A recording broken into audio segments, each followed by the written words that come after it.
This area might just be the most important spot in America right now, as it is worth over $1 trillion. There's something incredibly valuable hidden right here at Thacker Pass, and it is going to shake things up, not just in Nevada, but in the US economy and its global relations. The McDermott Caldera is a massive area, about 28 miles long by 22 miles wide, stretching across northern Nevada and southern Oregon. It's in Humboldt County, a quiet, rural place with just one main city that's going to change a lot in the next 5 to 10 years. That's because they found white gold there. We're talking about lithium. And to explain why this metal is so important, we need a scale. On one side, we place a chunk of lithium, and on the other, an apple.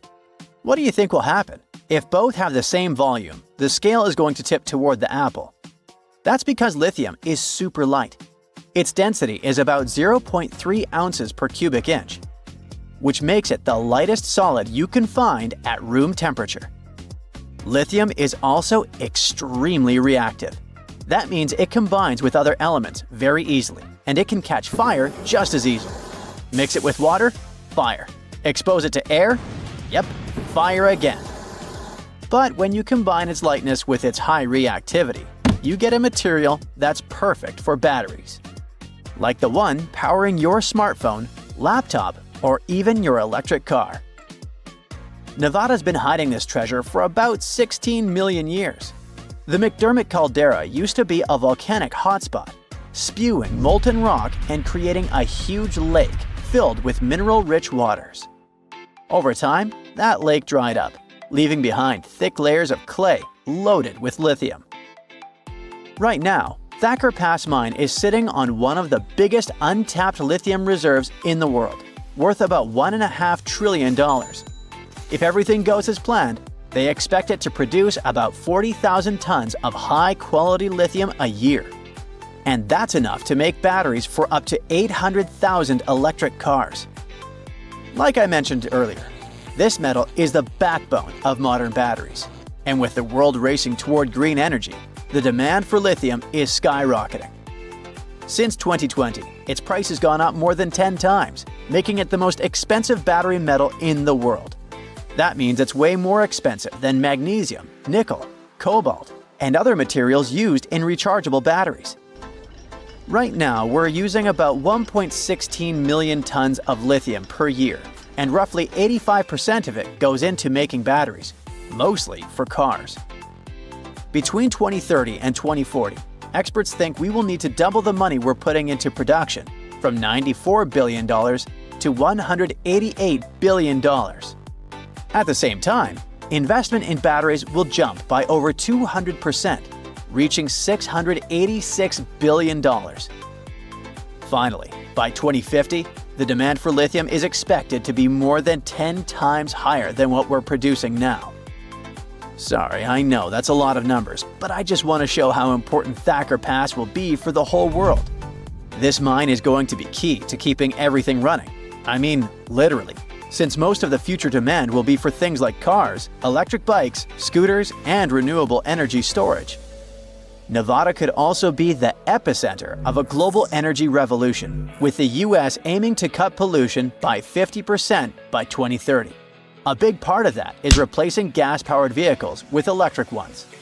And to make that happen, America is going to need a whole lot more lithium than it's producing right now. Nowadays, most of the metal used in the United States come from countries like Chile and Argentina. So if America wants to be a leader in this market, it really needs to invest more and more in projects like Thacker Pass.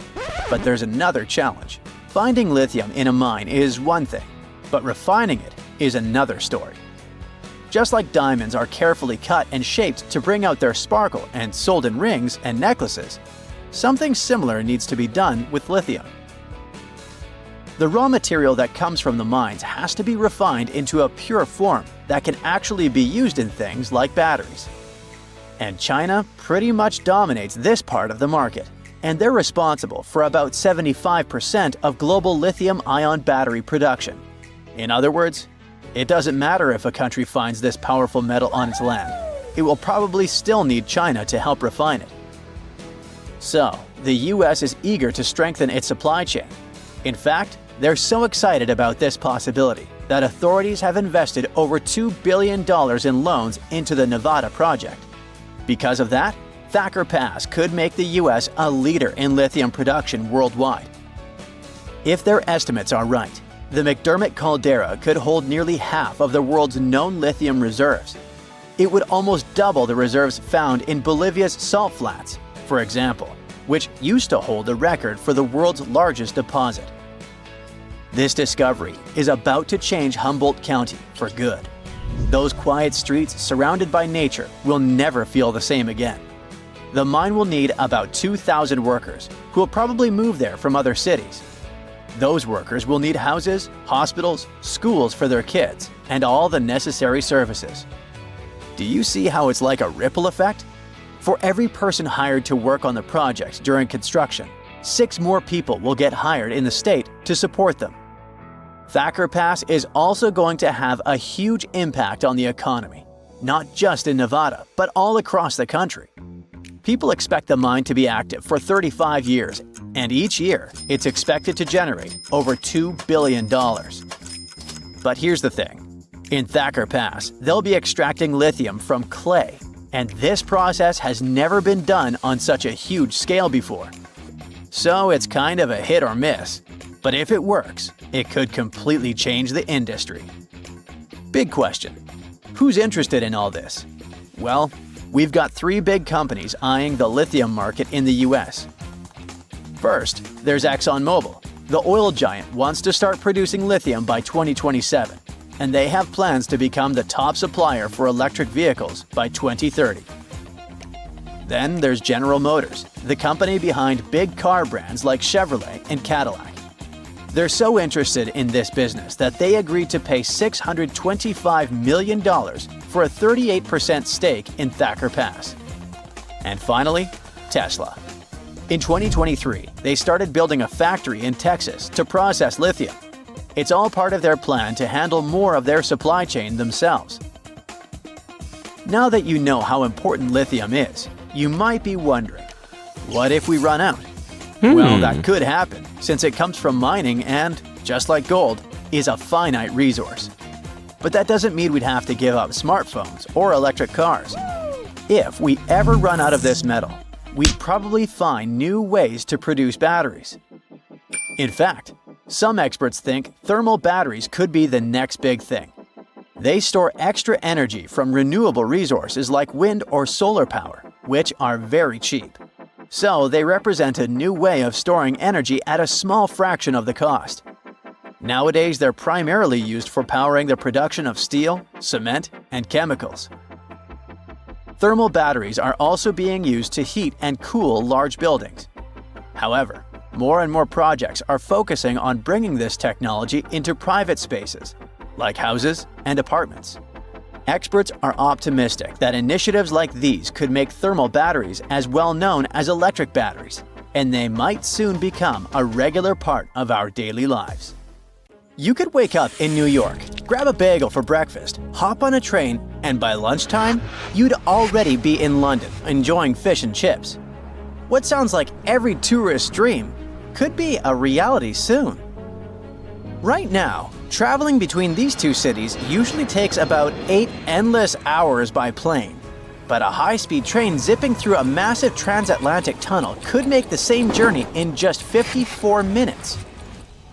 The plan is to construct this train beneath the Atlantic Ocean, so the stations would look like those trendy underwater restaurants. Not only would you get to Europe in record time, but you wouldn't have to deal with jet lag or feel sick from turbulence. So far, this mega project sounds amazing, but can we really pull this off? Well, that's the million-dollar question. Actually, it's more like a $20 trillion question. That's how much this train and its futuristic underwater stations would cost. It's hard to imagine anyone having enough money to construct it, so specialists thought it was out of the question. But people started feeling hopeful again when Elon Musk dropped this announcement. He said not only is this kind of transportation possible, but his company could make it happen for 1,000 times less than everyone thought. Traveling between New York and London in less than an hour means the train would have to hit a jaw-dropping speed of 3,000 miles per hour. Yep, 3,000. That's about 5 times faster than the cruising speed of a commercial airplane like a Boeing 747. So, how is this even possible? Well, it's not an average tunnel. We're talking about a vacuum-sealed tube underwater, which cuts out air resistance, letting trains zip through at insane speeds. And it's not just any train.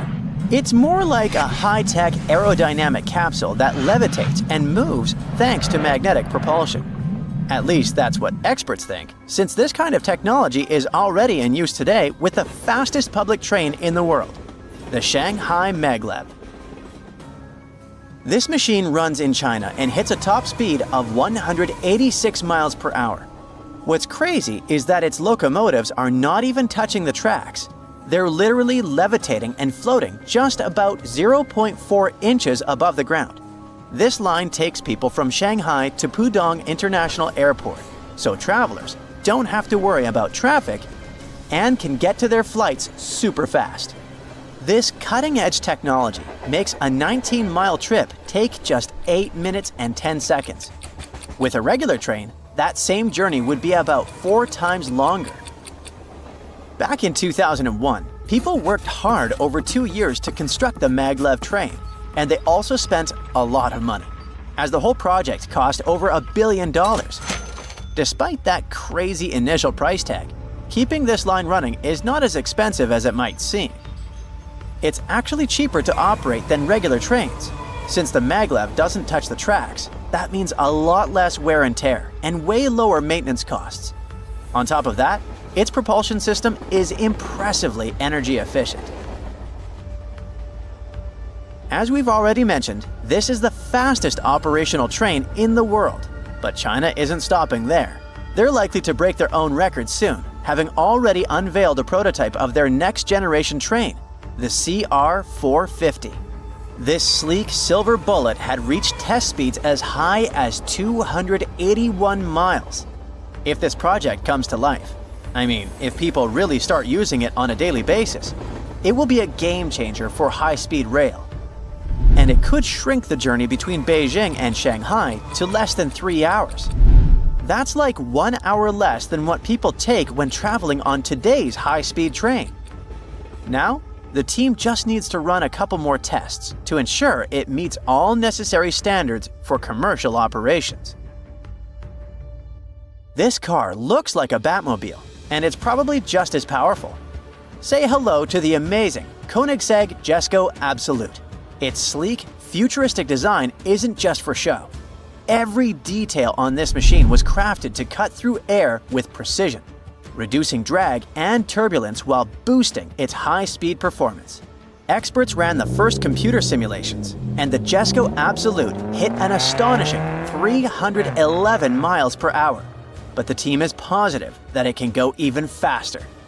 This beast comes close to the cruising speed of small jets, and because of that, it smashed all records and became the fastest car in the world.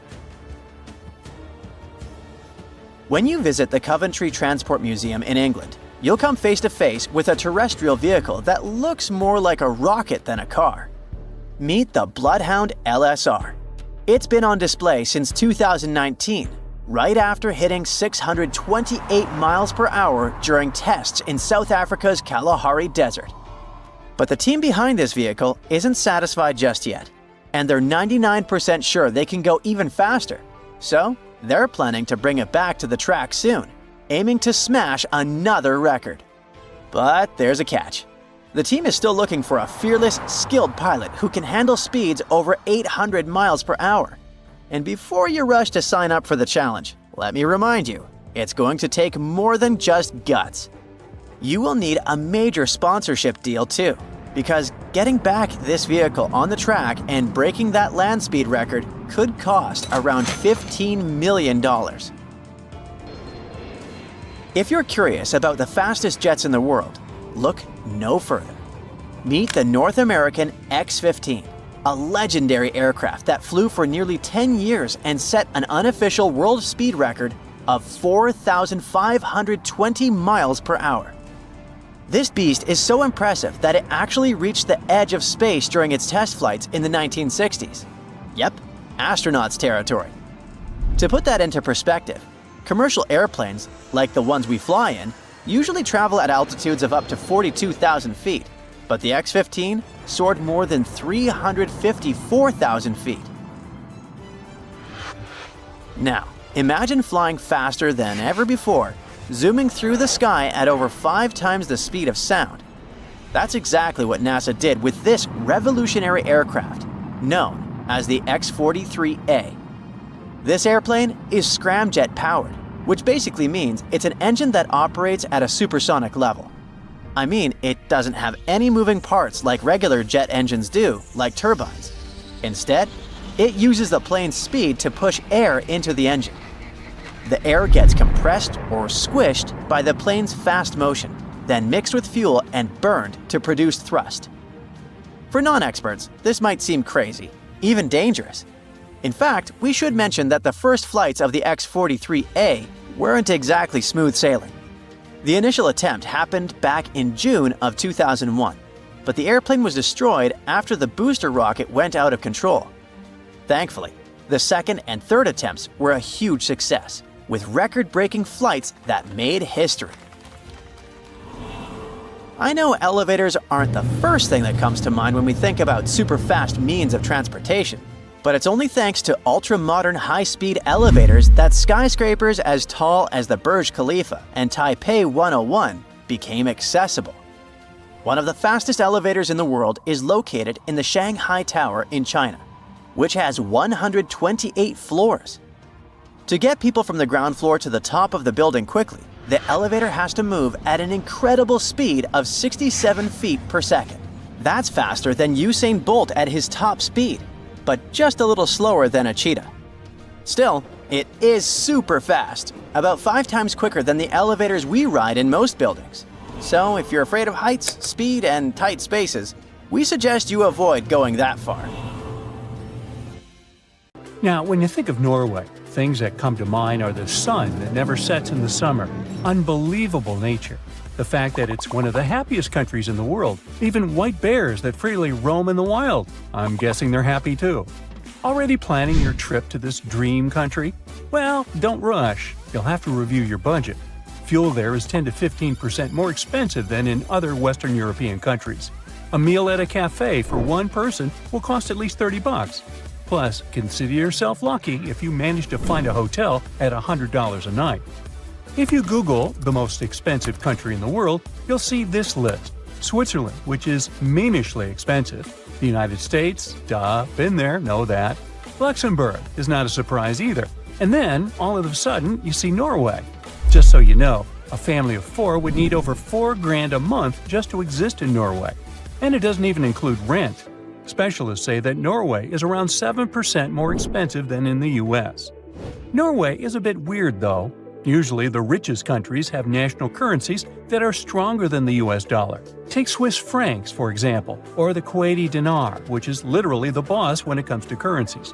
Like one Kuwaiti dinar can snag you $3.25 US. Now, here's where the mismatch comes. The Norwegian krone is dubbed the weakest currency in the West. Well, how come? In the wild world of global currencies, the Norwegian krone used to be a tough player known for smart money moves. But surprisingly, it is now the weakest currency in the West, taking a big hit in the last decade. It has fallen hard against the US dollar and euro, causing concern for central banks and money folks worldwide. The oil price roller coaster is a major factor in the krone's struggle, as Norway relies heavily on oil exports. But even with oil prices relatively high, it remains historically weak against major currencies. The weak Norwegian krone is affecting everyday folks too, with prices rising on almost everything due to heavy imports. Inflation is growing, leading to interest rate hikes by the Norges Bank. High interest rates are hurting the housing market and making life more expensive for Norwegian citizens.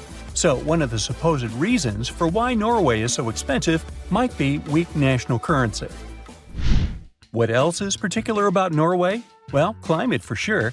It may be hard to imagine a freezingly cold country plunging into riches, It's an imagery we usually see on social media with geotags Dubai, Saudi Arabia, or even Kuwait. And it makes sense to think now that all the riches are somewhere southward, as these places have strong oil-based economies and super strong currencies. But in reality, better economies in the south are a current trend.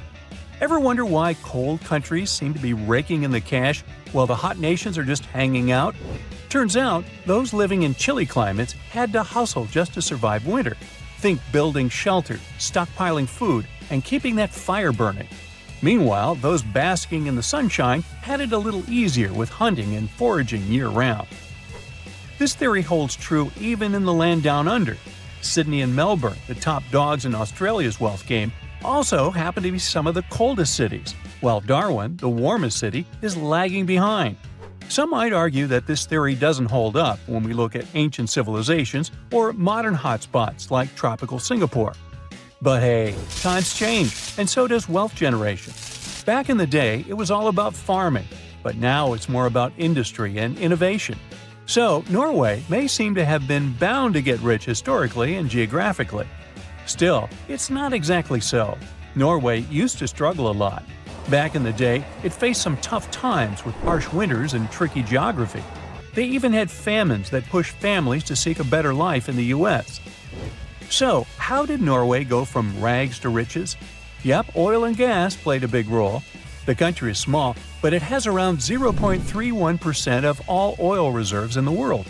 But in Norway, there's more to the story than just black gold. For example, the top oil reserve is not some Arab country, but Venezuela, which claims up to 20% of the world's liquid gold. Still, Venezuela's economy is far from stable, so it's not all about oil. Although bested in forest size by other European nations, Norway was an unrivaled powerhouse in lumber during the Age of Sail. Thanks to its strategic fjord path, timber from its inland forests could quickly reach fjordside mills and global markets. As railroads unlocked larger forest potential in other countries post the 19th century, Norway was Europe's timber king, bolstered by a world-class merchant fleet by the 20th century. The Norwegian timber wealth, coupled with early cooperative societal norms, spurred growth across several sectors, from agriculture to fishing and banking. Despite being labeled poor in the 19th century, Norway's GDP per capita outshone Eastern and Southern European nations. The nation's ascendancy continues beyond the discovery of its oil reserves. Norway is unique, with a small population but sprawling land. Despite its vastness, the Nordics are scattered and considered one of the most spacious countries globally. Much of the North's territory stretches beyond the Arctic Circle, offering harsh landscapes with thin topsoil covering the bedrock. The tough terrain in Norway, full of mountains and with a short growing season, limits arable land to only 2.2%, similar to Yemen. The scattered arable land in small valleys makes extensive farming impractical, a far cry from the efficient farming in the US. With a huge chunk of land and coastlines, but a small population, Norway makes some serious cash from its reserves. Plus, nature has been pretty kind to Norway, with rich fishing grounds, hydropower from rivers, and power from cold waters.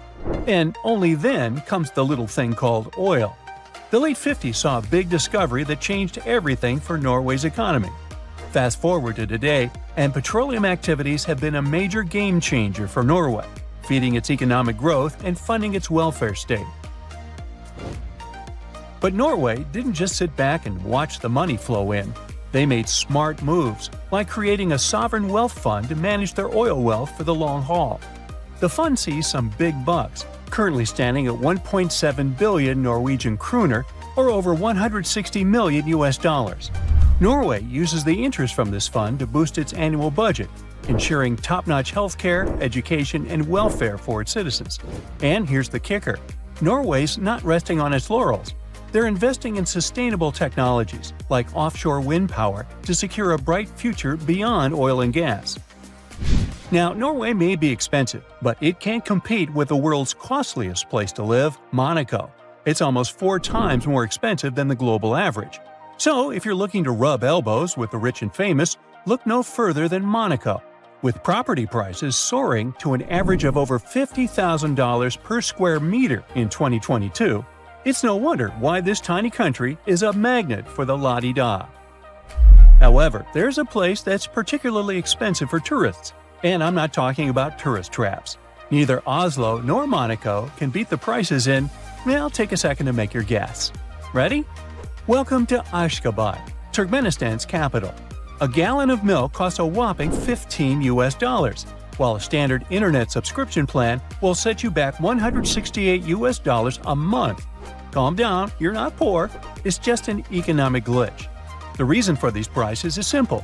The Turkmen national currency exchange rate in relation to dollars is fixed and never changes. $1 equals 3.5 manats, and it's been so since 2015.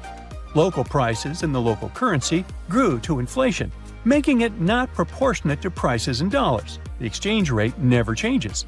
So if you live there, such prices don't seem to be extraordinary. But if you come with dollars, you're in for a pricey trip. Now at first glance, it seems like we're on a giant raft called a continent that's just floating around on some molten lava until it hits another continent. Okay, let's make a quick stop at high school science class. Our home planet is like a cake with different layers of ingredients stacked up on top of each other. The Earth's core, mantle, and crust. Hey, where's the frosting? The cake batter on top represents the crust of the Earth, made up of 3 types of tasty rock: igneous, sedimentary, and, say it with me, metamorphic. These rocks are formed in different ways, such as from solidified lava or from the deposits of particles and minerals. The crust is what we stand on, a home to our continents, oceans, and everything we see around us. Then you have the mantle, not the baseball player, the layer that lies right below the crust. Many people think that the mantle is just lava, but it's not quite like that. Just like how you mix different ingredients in the cake batter, the mantle is made up of different types of rocks that are constantly moving and shifting. And finally, we get to the sweetest part of the cake, the center, or in the case of Earth, the core. It has 2 parts, the outer and inner core. The outer core is made of molten rocks and metals that are incredibly hot, even hotter than the surface of the sun. The inner core is solid, even though temperatures there are crazy. It doesn't turn into liquid because the pressure down there is amazingly strong. When you see all this, you can easily think that below us there are endless miles of lava and hot rocks. So, how come tectonic plates move at all? The continents don't float on a sea of molten rock. The oceanic and continental crusts really sit on a mantle. Sure, there's a layer of liquid rock in our planet, the outer core, around 1,800 miles below the surface, but it's separated from the surface by the mantle that's thick and solid. So, the Earth's tectonic plates move around because they're on a thick layer of solid rock, the upper mantle. Basically, this rock is under incredible pressure and heat, which makes it flow in slow motion over time. Think of it like honey or syrup that you pour over your cake layers. As you move the cake around, the honey or syrup will also move and flow. Similarly, the upper mantle can flow and drag the parts above it along, just way slower than honey. And the rock is both breakable and flexible. It can crack and break like a cookie, now I'm getting hungry, but it can also stretch and bend like a piece of taffy. When the plates get caught on each other, they can't move anymore. But when they break free, they start drifting again, like puzzle pieces shifting around until they find their perfect fit. Extremely high temperatures and pressure are the reason this flow happens. It's like a big pot of soup on the stove. As the soup heats up, it starts to move around, carrying heat from one spot to another. Is it lunchtime? And speaking of lava, it's not just molten rocks that travel all the way up from the outer core to volcanoes. When tectonic plates come together and one slides underneath the other, they create a lot of heat and pressure while grinding against each other. It's like rubbing your hands together fast and they start to get hot, or when you start a fire with rocks. And as the melted rock, or magma, rises to the surface, it can create volcanoes. Now, long ago, the Earth's land was not divided into continents as it is today. Instead, there was one giant landmass known as Pangaea, meaning all Earth in Greek. Whoa! Imagine being stuck in the middle of this giant ocean. So, over time, this supercontinent slowly broke apart. Its parts drifted away from each other and formed the separate lands we call continents. This idea first popped out in the 16th century when one cartographer realized the coastlines of Africa, America, and Europe appear like they could fit together like puzzle pieces. Later, researchers realized the rock composition of their coastlines was similar, which means they used to be part of one giant mass, and they call that the theory of continental drift. At first, people were pretty skeptical about that idea because they didn't know how such massive lands could move around. Now, we'd all be able to explain that part, right? So, the Earth's crust is divided into a couple of large plates and many smaller ones. All of them are still moving, even though it's in slow motion. We can't sense it, and we won't see any particular changes during our lifetime. It's a process that lasts hundreds of millions of years.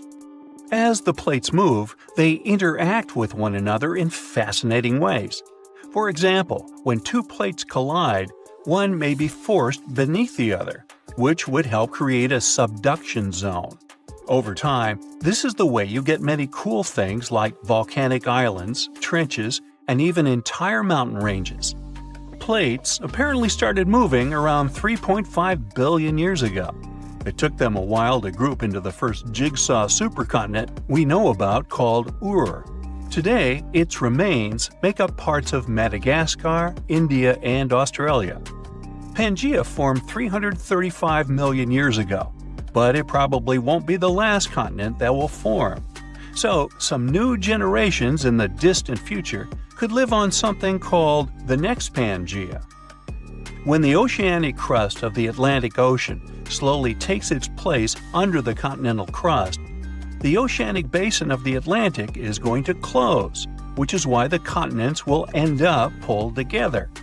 This means the Americas will meet Africa, and Eurasia will be flipped on its side. So people might live on a giant landmass in the shape of a ring, clustered around the inner sea, or at least what's left of it.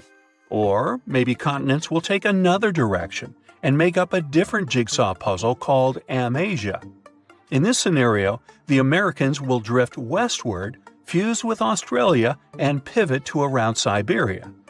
And then there's more. Novo-Pangaea is the option where the Americas swing together to embrace Antarctica and Australia, and Africa legs off to the northwest. Basically, all continents here get together to form a giant landmass that stretches from one pole to the other. Ready for one more? Nah, come on. A recent projection called Eureka gives an idea similar to Novo-Pangaea. It's just that all continents here unite to become one gigantic land that clusters around the equator. Maybe this would be my favorite one to live at, with the sunny weather and the beach all the time. And who knows what kind of magnificent trenches, mountains, islands, and other geological beauties we'd get with this giant supercontinent. Pangaea broke up about 175 million years ago. As the Atlantic and Indian Oceans began to widen towards the east, the Ring of Fire was formed. It's a path that goes along the Pacific Ocean with so many frequent earthquakes and active volcanoes. This way, Eurasia was unable to cross this border and continue moving westward. And now Eurasia could move laterally along the Ring of Fire. The subduction zones kind of act like a barrier that forces the tectonic plates to move in different directions. So Eurasia could eventually collide with the Americas and form something similar to Amasia. It would be cool to sit there, grab the popcorn, and watch it from the side. But this is something that won't happen for the next 50 million years at least. I'm willing to bet I probably won't be here to see it.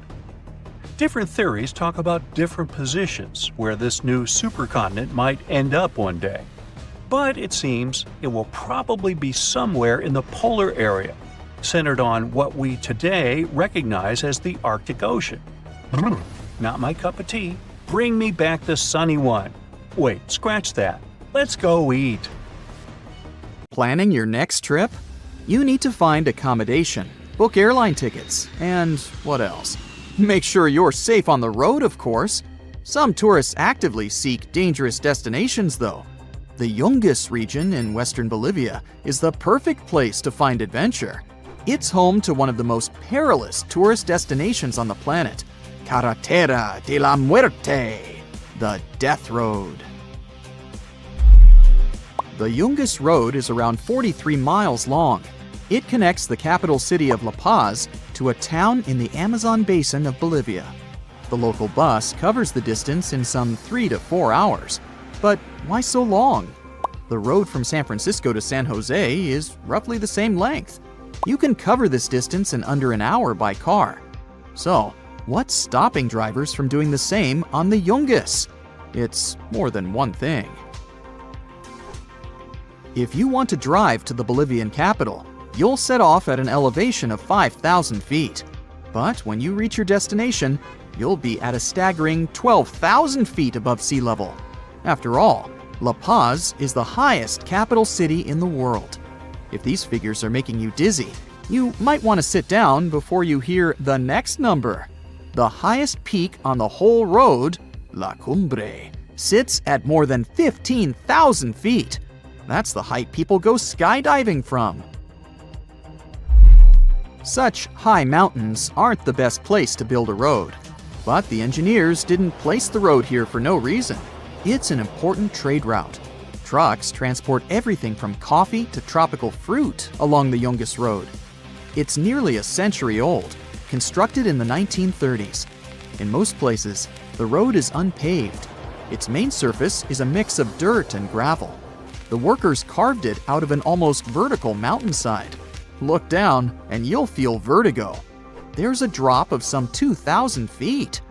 It's impossible not to think about this while driving. But there are at least 2 lanes, right? Not quite. Because of the terrain, there's only 1 lane, if you can call it that. The road is rarely wider than 10 feet. By comparison, a Tesla Model S is 6.5 feet wide, and that's without the mirrors sticking out on each side. That would be one tight squeeze. But believe it or not, even large trucks go up and down this path. For the most part, there are no guardrails to prevent the vehicles from dropping into the abyss. And then there's the weather. In summer, the dust from the vehicles decreases visibility, and fog often appears, making the drivers feel as if they were driving blindfolded. In winter, it's no better. Heavy rains make the road muddy and slippery.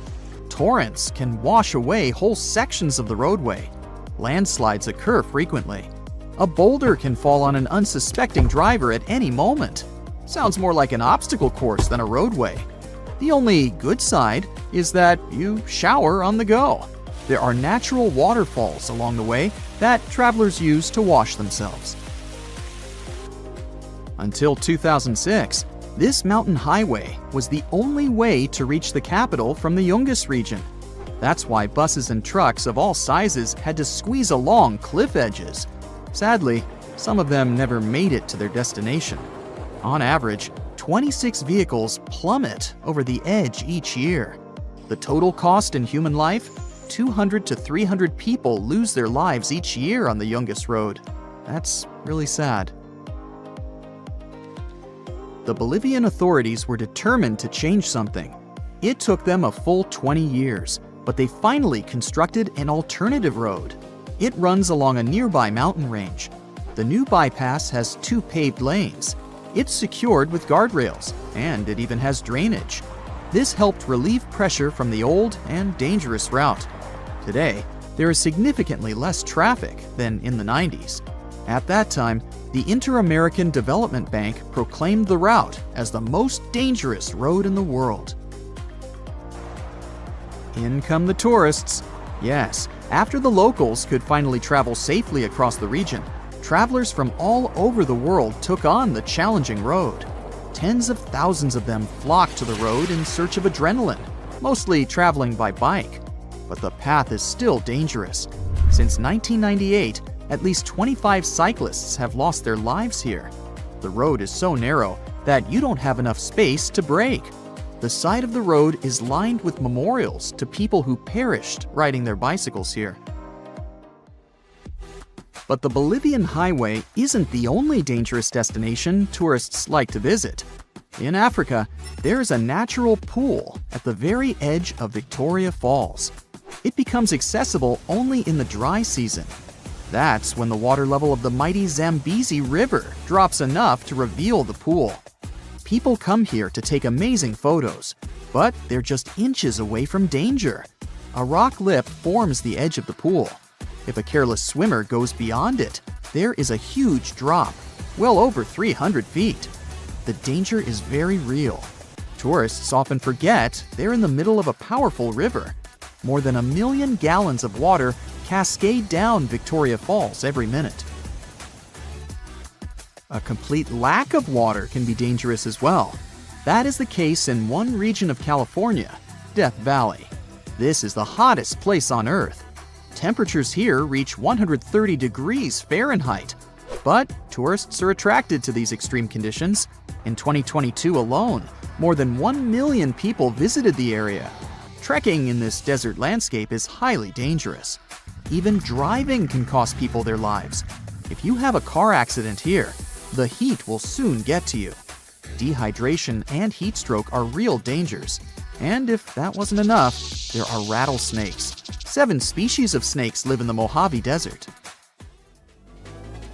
Back in Europe, Ireland is a popular travel destination. In 2019, 19 million people visited the Emerald Isle. That's close to 4 times the population of the Republic of Ireland. Tourists first explore Dublin, but then they want to see the countryside. And the biggest attraction there is as dangerous as it is beautiful: the Cliffs of Moher. They stand on the island's rugged west side. Visitors who try to get close to their edge for a better photo are risking their lives.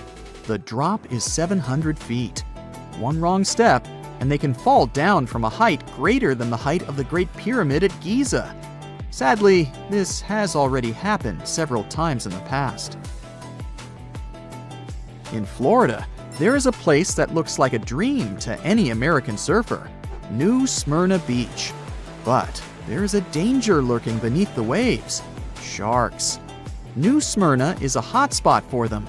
A surfer paddling on his board looks like a seal to the shark below, and seals are their main prey. Since 2010, there have been 32 reported shark attacks in the area. That's why people call this section of the coastline the most dangerous beach in America. Not your ideal summer destination, definitely. Maybe it's better to go to Hawaii. Or not. This atoll hides dangers of its own. The Hawaiian Islands were formed by volcanic activity. These volcanoes attract tourists from all over the world. But slow-flowing lava isn't what's going to get you. It's poisonous gases. Can you guess what VOG is? No, I'm not speaking about the fashion magazine. This is volcanic smog, a mixture of ash and sulfur dioxide. That's the toxic gas you smell when you light a match. And when the lava flow hits the salt water in the ocean, you get laze, or lava haze. These plumes can travel up to 15 miles downwind. And they're not pleasant to inhale. Your eyes become dry, and your throat starts to itch. And those are the less severe symptoms. In a span of just 20 years, 5 tourists passed away due to exposure to volcanic gases. Now, history teaches us that the supercontinent existed a long time ago, around 300 to 273 million years back. At that time, all the continents on Earth were buddies and hanging out together. They formed an amazing crew called Pangaea, or Pangaea if you're feeling fancy. The name comes from a Greek word which means all the earth. Pangaea also had a massive water neighbor called Panthalassa. So our entire world was a huge piece of land surrounded by a huge piece of ocean. The megacontinent looked like a giant sea, stretching between the tippy top and bottom of our planet. But as stories go, things change. About 200 million years ago, in the early Jurassic epoch, like dinosaur times, Pangaea decided to throw a breakaway party. Forget about the old ideas of continents just drifting around like big icebergs. It split up into smaller chunks, forming the continents we know today. Oh, and it created the Atlantic and Indian Oceans as a bonus. Pangaea's tale was first told by a German weather expert named Alfred Wegener in 1912. But how did he learn about something that happened so long ago? Imagine the Earth's core as a big, cozy fireplace, giving off heat. This heat creates special swirling currents in the Earth's outer shell. We can think of it as the Earth's crust, which looks like a big puzzle with many puzzle pieces. The hot currents make these puzzle pieces, called crustal plates, move around. Sometimes they push apart, sometimes they crash into each other, and sometimes they slide past one another. It's like a fantastic dance party that goes on beneath our feet. One day, Wegener looked at the shapes of the continents and thought that, hey, those coastlines of South America and Africa kind of fit together. And they really did. So he imagined that way back, all of the continents hung out together as one big landmass. But he couldn't just go and say that without any proof. So how do we know Pangaea really was a thing? Well, there are some clues that brought us to this amazing discovery. One clue is like when you put a puzzle together and the pieces fit just right. Take a look at the shapes of today's continents. You'll notice that they could fit together almost like a perfect match. Obviously, their shapes changed over time. It happened millions of years ago, and since then, the shores of continents have been washed by waters for years. But even so, we can still see how well they fit together. Another clue comes from checking out fossils. We know that ancient animals left a lot of fossils behind. That's how we learned their history and what species there were. But when scientists compared fossils found on different continents, they found something interesting. These fossils look similar. Surprisingly, they belong to the same groups of animals, even though they were far apart. It's not like these animals could swim across the ocean on their four paws. And it's unlikely that this particular type of animal originated in two places at the same time. And finally, the mountains. Imagine exploring underwater and finding huge mountains in the oceans. These underwater ranges and deep trenches are like scars from when Earth's tectonic plates moved around. They serve as another proof that the continents are part of something bigger. When you look at these things together, you get a pretty clear picture. The Earth's continents were once huddled together in the supercontinent. They've since gone their separate ways, but the memories of their grand adventure are still written in the shapes of coastlines, the rocks they left behind, and many more. But it's obvious to us now. At the time of Wegener's discovery, there were different ideas flying around. Some folks thought that the continents sank down to make the oceans, but Wegener had a different take. He thought that the continents are always on the move.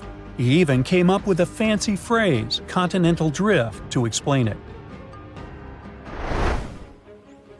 Later, he was joined by another scientist named Alexander du Toit. He added a little twist to the story, suggesting there were two original continents, Laurasia in the north and Gondwana in the south. But the real party didn't start until the 1960s, when scientists figured out the secret ingredient in this recipe, plate tectonics. And finally, this theory explained everything Wegener and du Toit talked about. Wegener's theory was proven correct after 50 years. As time passed, we learned more and more about our planet. We found out that the Earth used to have multiple supercontinents. Before Pangaea, there was a megacontinent called Rodinia around 1 billion years ago. And later on, Pannotia joined the scene about 600 million years ago. What's interesting is that the continental drift story is far from over. Our continents are always on the move. Africa is giving Europe a friendly bump, and Australia is playing a game of bumper cars with Southeast Asia. You know what's on the horizon? Another supercontinent. So, how will this next supercontinent come together? Well, there are 4 major possibilities: Novo Pangaea, Pangaea Ultima, Orica, and Amasia. These might sound like superhero names, but they're actually ways the puzzle pieces could fit. Let's look at them all. First, Novopangea. You know how there's the Atlantic Ocean on one side and the Pacific Ocean on the other? Well, if these oceans keep doing what they're doing now, the Atlantic will keep opening up while the Pacific squeezes in. If that happens, the Americas, North and South America, will give each other a big high five.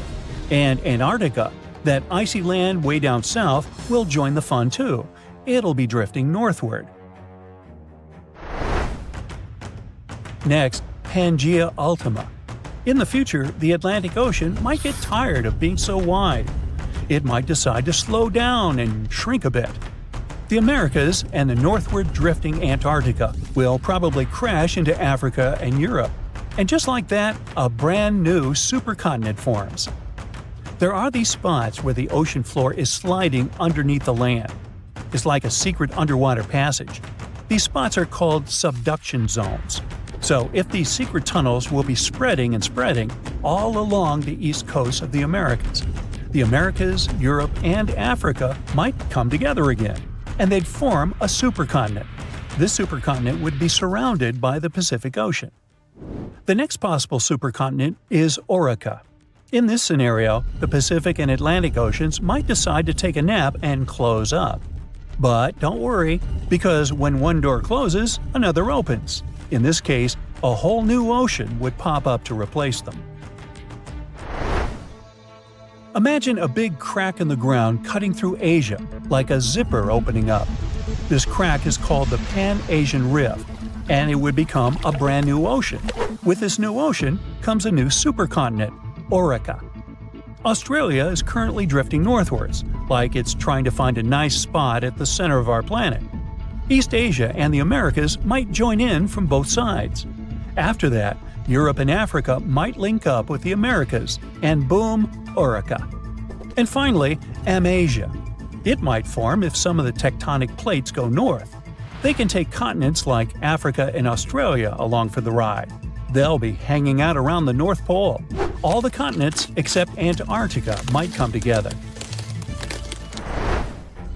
And even though they might gather around the North Pole, they won't close off the oceans.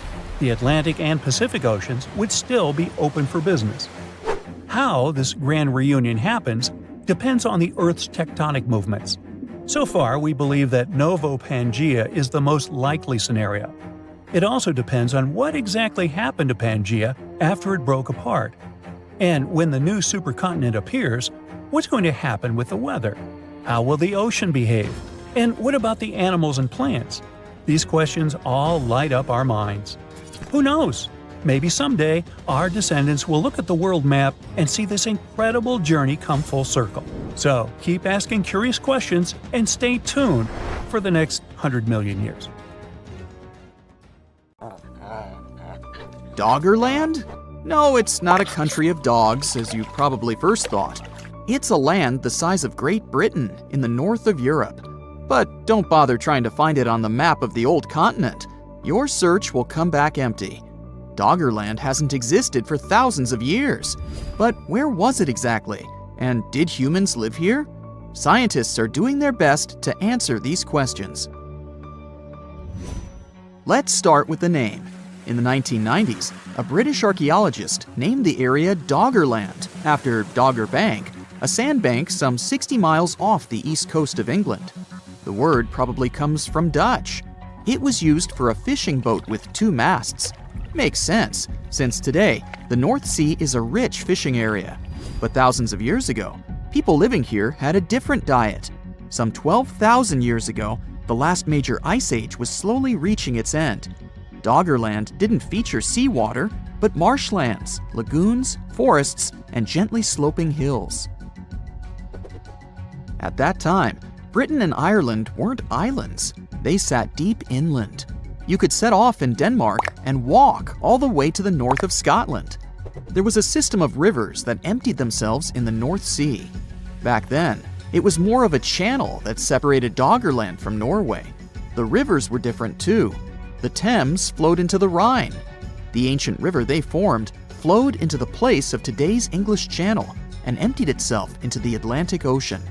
Doggerland even featured a lake. There were some glaciers as well, but the land was still inhabitable. So who lived there? There were communities of hunter-gatherers from the Middle Stone Age. This was the time of human history when our ancestors mastered chipped stone tools. They used these stones with sharp edges for spears and arrowheads. This came in handy at Doggerland, which was the richest hunting area in all of Europe. It could have easily been the most populated region in the northwestern part of the continent. The hunters' prey likely consisted of reindeer, mammoths, oxen, wild pigs, brown bears, wolves, and many other species. In short, nobody went hungry here.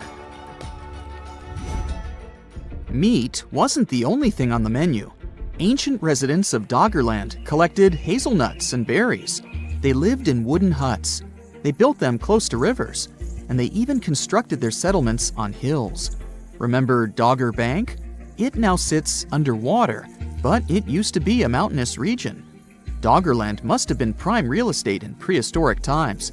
Its total surface area was over 18,000 miles, but things were about to go under, literally. The last ice age was ending. All the water trapped in glaciers and ice sheets started to melt. You experience this process firsthand every time you order a cold drink. Even if you drink it bottoms up, after a while, the glass is full again. Why?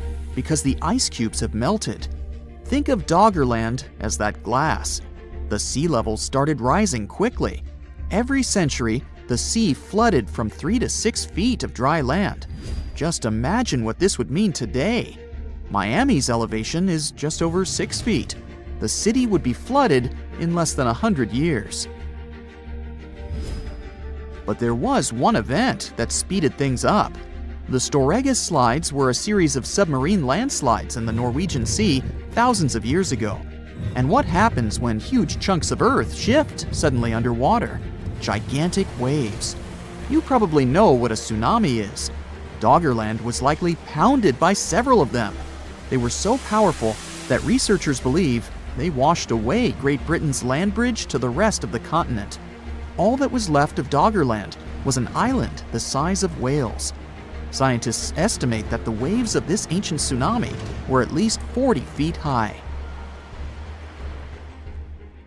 Some 6,000 years ago, Doggerlanders were on the move.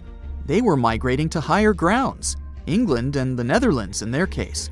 The ironic part is that when we literally translate the name of the country of Netherlands into English, we get lower lands.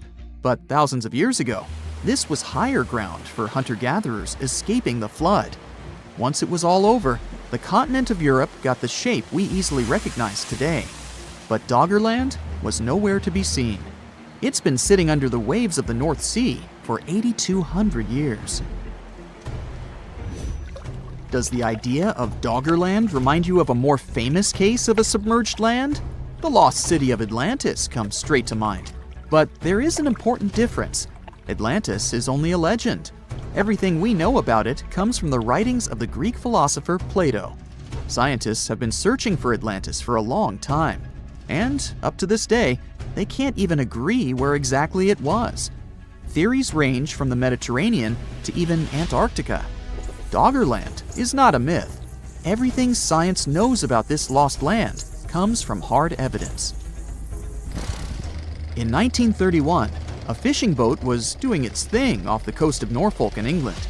At the time, the crew would drag a net along the sea floor, sweeping everything in its path. And they caught something more than fish. It was peat, like the stuff we find in Alaska and in Ireland. But what was it doing at the bottom of the North Sea? It didn't belong there, because seawater destroys peat. There was only one possible explanation. The area must have been dry land at some point in history. The final proof was that the peat contained a harpoon spear point, a sure sign of human activity. The idea wasn't new, though. Since the Middle Ages, there has been talk of submerged land with underwater forests. In 1913, a British geologist came forward with the idea of an undersea world in this part of Europe. Scientific evidence kept piling up. local fishermen started pulling out human-made tools and animal bones. Researchers dated them to be around 9,000 years old. But the deep, murky waters of the North Sea made it impossible to send down divers. One archaeologist noted that they knew more about the surface of the moon than what lay at the bottom of this relatively shallow sea. The discovery of oil in the area in the 1960s was a real game changer. Companies from the industry provided seismic survey data to scientists. This helped them piece together the full image of what Doggerland used to look like.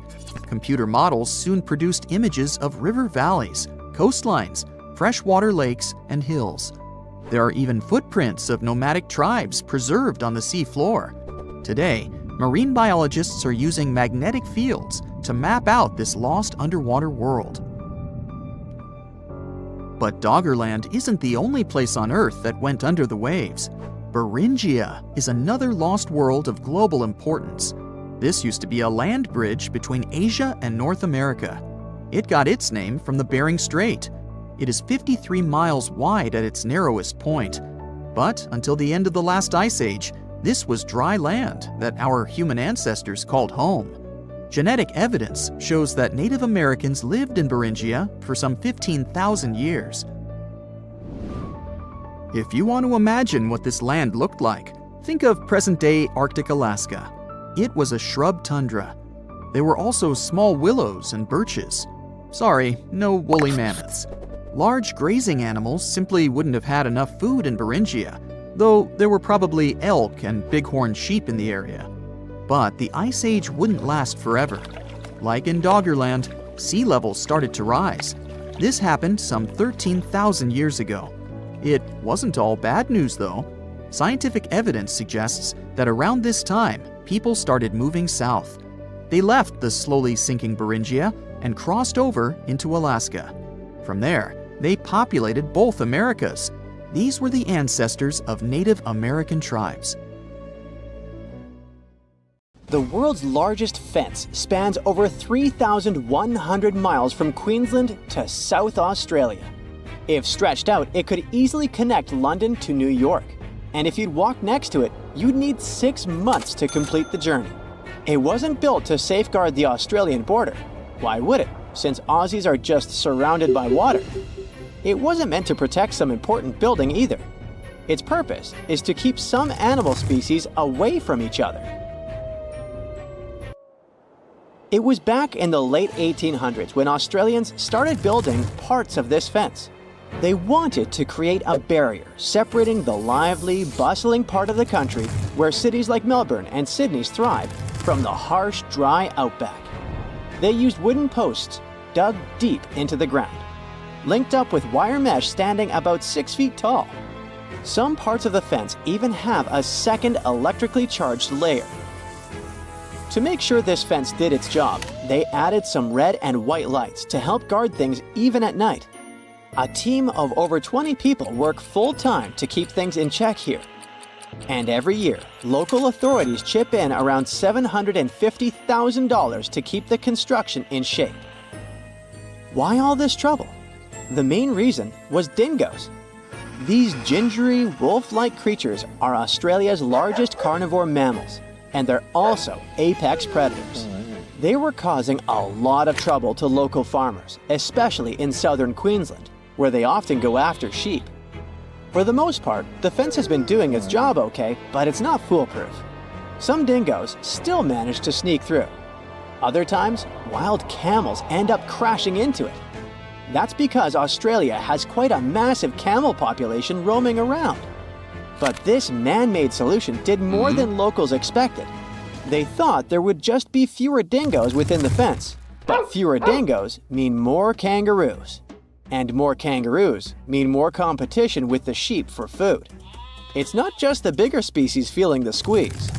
The smaller animals and the greenery also went through changes. With all this competition in a smaller space, locals noticed less diversity in the plant life and small animals. The soil became less nutritious over time, affecting plant growth. Plus, the fence acts as a roadblock for animal migration and seed dispersal. Even the sand dunes are feeling the effects, with less grass cover to hold things together. When scientists looked at kangaroos on both sides of the fence, they noticed that the young pups inside were lighter and tinier on average. The outsiders had bigger feet and heads for their age, and it wasn't because they were eating a different diet. The kangaroos that were stuck sharing the land with dingoes had to bulk up faster to survive. On the flip side, those inside the fence took it slower because they weren't under the same type of pressure. These had to compete with a lot of other creatures for food, so a bigger size wasn't a priority anymore. Researchers are still not sure if this difference is a quick fix or a long-term gene adaptation. What about domesticating dingoes? Wouldn't that help? Many think dingoes were once pets in Australia, but it's not known for sure. These days, they're pretty wild, just like wolves, hyenas, or coyotes. Most of them don't need packs to survive and are solitary hunters with sharp instincts built in. So taming them isn't going to be easy. Still, taking down the construction is not an option for now. Australians are so strict when it comes to making sure dingoes are kept away that they even put laws in place for people who mess up with the fence. Leaving a crossing gate open can put people behind bars for up to 3 months. Damaging the fence can cost people 6 months' worth of their freedom. It wasn't the first time Australians thought a fence could help with animal issues. Before they needed it for dingoes, they experienced a serious bunny invasion. Cute as they are, rabbits were damaging the land used for farming, so locals thought of a 3-part fence. The first one stretched all the way from Ravensthorpe in the south to Pardue Station on the Pilbara coast. It was over 1,100 miles long, making it the longest unbroken fence globally at the time. All these bunny problems could have been traced back to a man named Thomas Austin. Back in 1859, when he first came to the land down under, he thought it would be a good idea to release a few rabbits into the wild, thinking it would add a bit of charm to the place. But since rabbits aren't native to Australia, they didn't have any natural predators at the time. They're also pretty adaptive creatures, needing just some grass for feeding. They reproduce at astonishing speeds too. A mama rabbit can have 4 litters a year, with as many as 5 bunnies each. Pretty soon, their numbers boomed. By the late 1880s, the bunnies had caused so much damage that local authorities came up with a proposal. They'd offer the equivalent of almost $2 million today to anyone who could come up with a solution to this long-eared problem. Nobody claimed the prize, but a commission did gather a bit over a decade later and came up with the fence idea. Maintaining those fences was complicated. They had inspectors keeping an eye, with each one responsible for a stretch about 500 miles long. There were also these boundary riders patrolling smaller sections, using bikes at first, then switching to camels or using camels to haul buggies. They even tried using cars at one point, but they couldn't handle the rough terrain and constantly had punctured tires. In terms of its effectiveness, well, by 1902, rabbits were already hanging out on the wrong side of the fence. That's why, 4 years later, they put up another one. It worked for a while, so much so that the local authorities didn't bother helping out farmers past that second fence with rabbit netting loans. Those caught between the two fences, however, still had a rough time dealing with rabbit trouble. Soon enough, rabbits spread even over fence number 2, and it was clear the solution didn't work. In some areas, even while the fences were being built, those sneaky bunnies found their way past them. To this day, the rabbit population still sometimes puts the Australian officials through rough times. The dingo fence may be the longest one, but it's not the weirdest. The aquarium fence in Turkey might take that prize. This 164-foot aquarium fence was built to make sure the expensive villa's ocean view would be visible from every one of its levels. These days, it gathers a lot of tourists from all over the world, eager to see the variety of fish it contains, and even the octopuses. Putting up a see-through structure wasn't hard. The real challenge was connecting the aqua fence to the Aegean Sea through a buried pipeline stretching across 13,000 feet of land. This ensures water constantly flows, keeping the aquarium clean and the fish happy. To make sure no one damages the delicate fence or steals any of the fish or two, the owner also invested in security. He installed a network of 17 cameras equipped with facial recognition. Visitors are free to look and take pictures, but step too close and you're likely to trigger alarms. Another one of those weird fences is New Zealand's bra fence. If you ever find yourself through central Otago, you might stumble upon a fence adorned with bras of all kinds of shapes, sizes, and patterns. Its story takes us back to 1999, when people in the area found 4 bras mysteriously hanging on the fence near Cardrona Valley Road. Some were a bit surprised, but then others started adding their bras to the decor. Some more bras appeared and it became a must-see spot for tourists. Its popularity was so high that at times it caused traffic problems in the area. So picture this. You're about to endure a 6-hour flight. And right now, before departure, you're sure that you're going to be bored to tears. After all, it's 6 hours of sitting still in your seat with only short bathroom breaks. Sounds tough, but how about doing that for 18 hours instead? Such flights do exist, and they're becoming increasingly popular. People nowadays prefer to get from A to B without any unnecessary stops. It's the nature of our increasingly busy world. But surprisingly, the first long-haul flight took place 20 years ago. On March 1, 2001, Continental Airlines had its first non-stop trip covering a distance of 7,332 miles.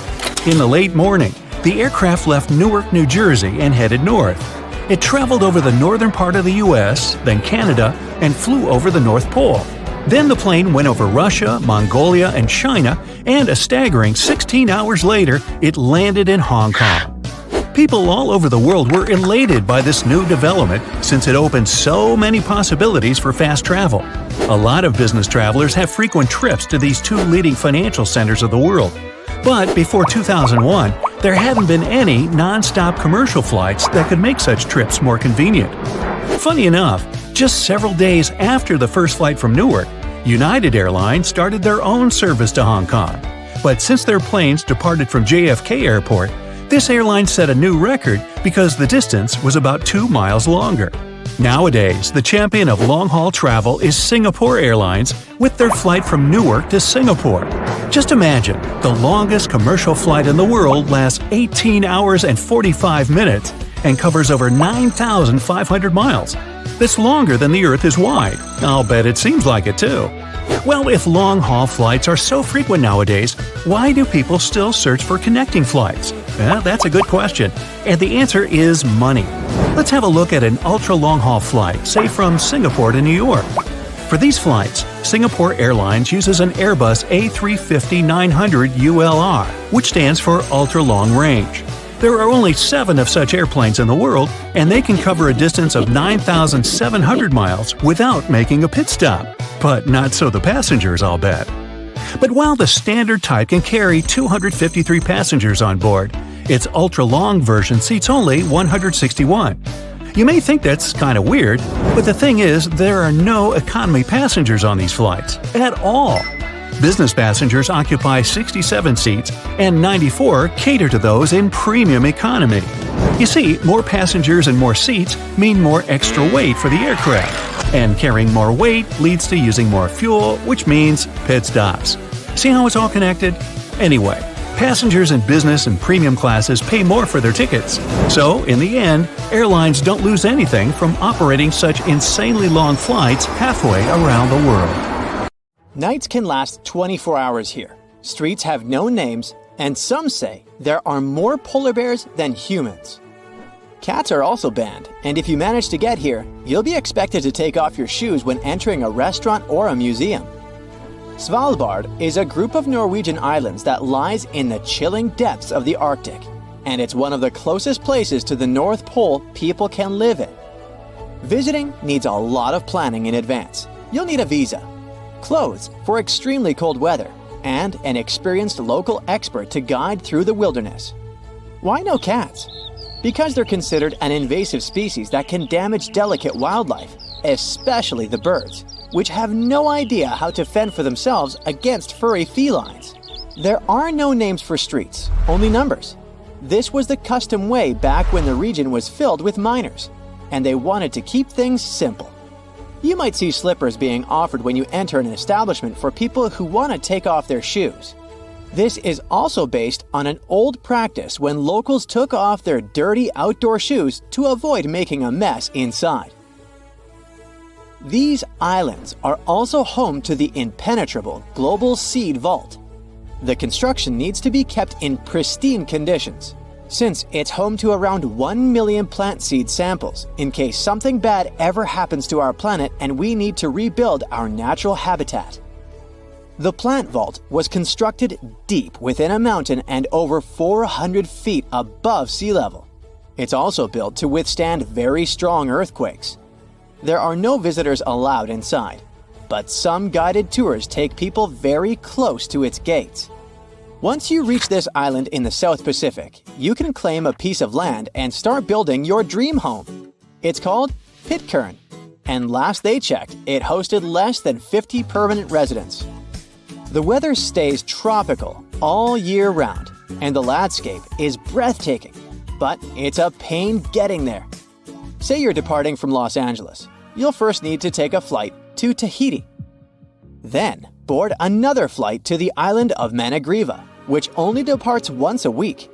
Here you'll reach the closest airport to Pitcairn, which is still 330 miles away from the shore. The rest of the adventure needs to be completed by boat, but it will take you more than 30 hours. That's only if you're lucky enough to embark in the first place, since the boat journeys to the island with supplies a mere once every 3 months. There's not a lot of things to do for such long travel times. Only 4 families live on the island, and there's a single cafe and 1 art gallery. You might be able to book a stay in a former prison, though. Locals first figured out they needed a prison in 2004, but it soon became unused. So now it also doubles as a hostel. Underneath the Bank of England, there's its mysterious gold vault, a fortress that's notoriously hard to explore, for good reason.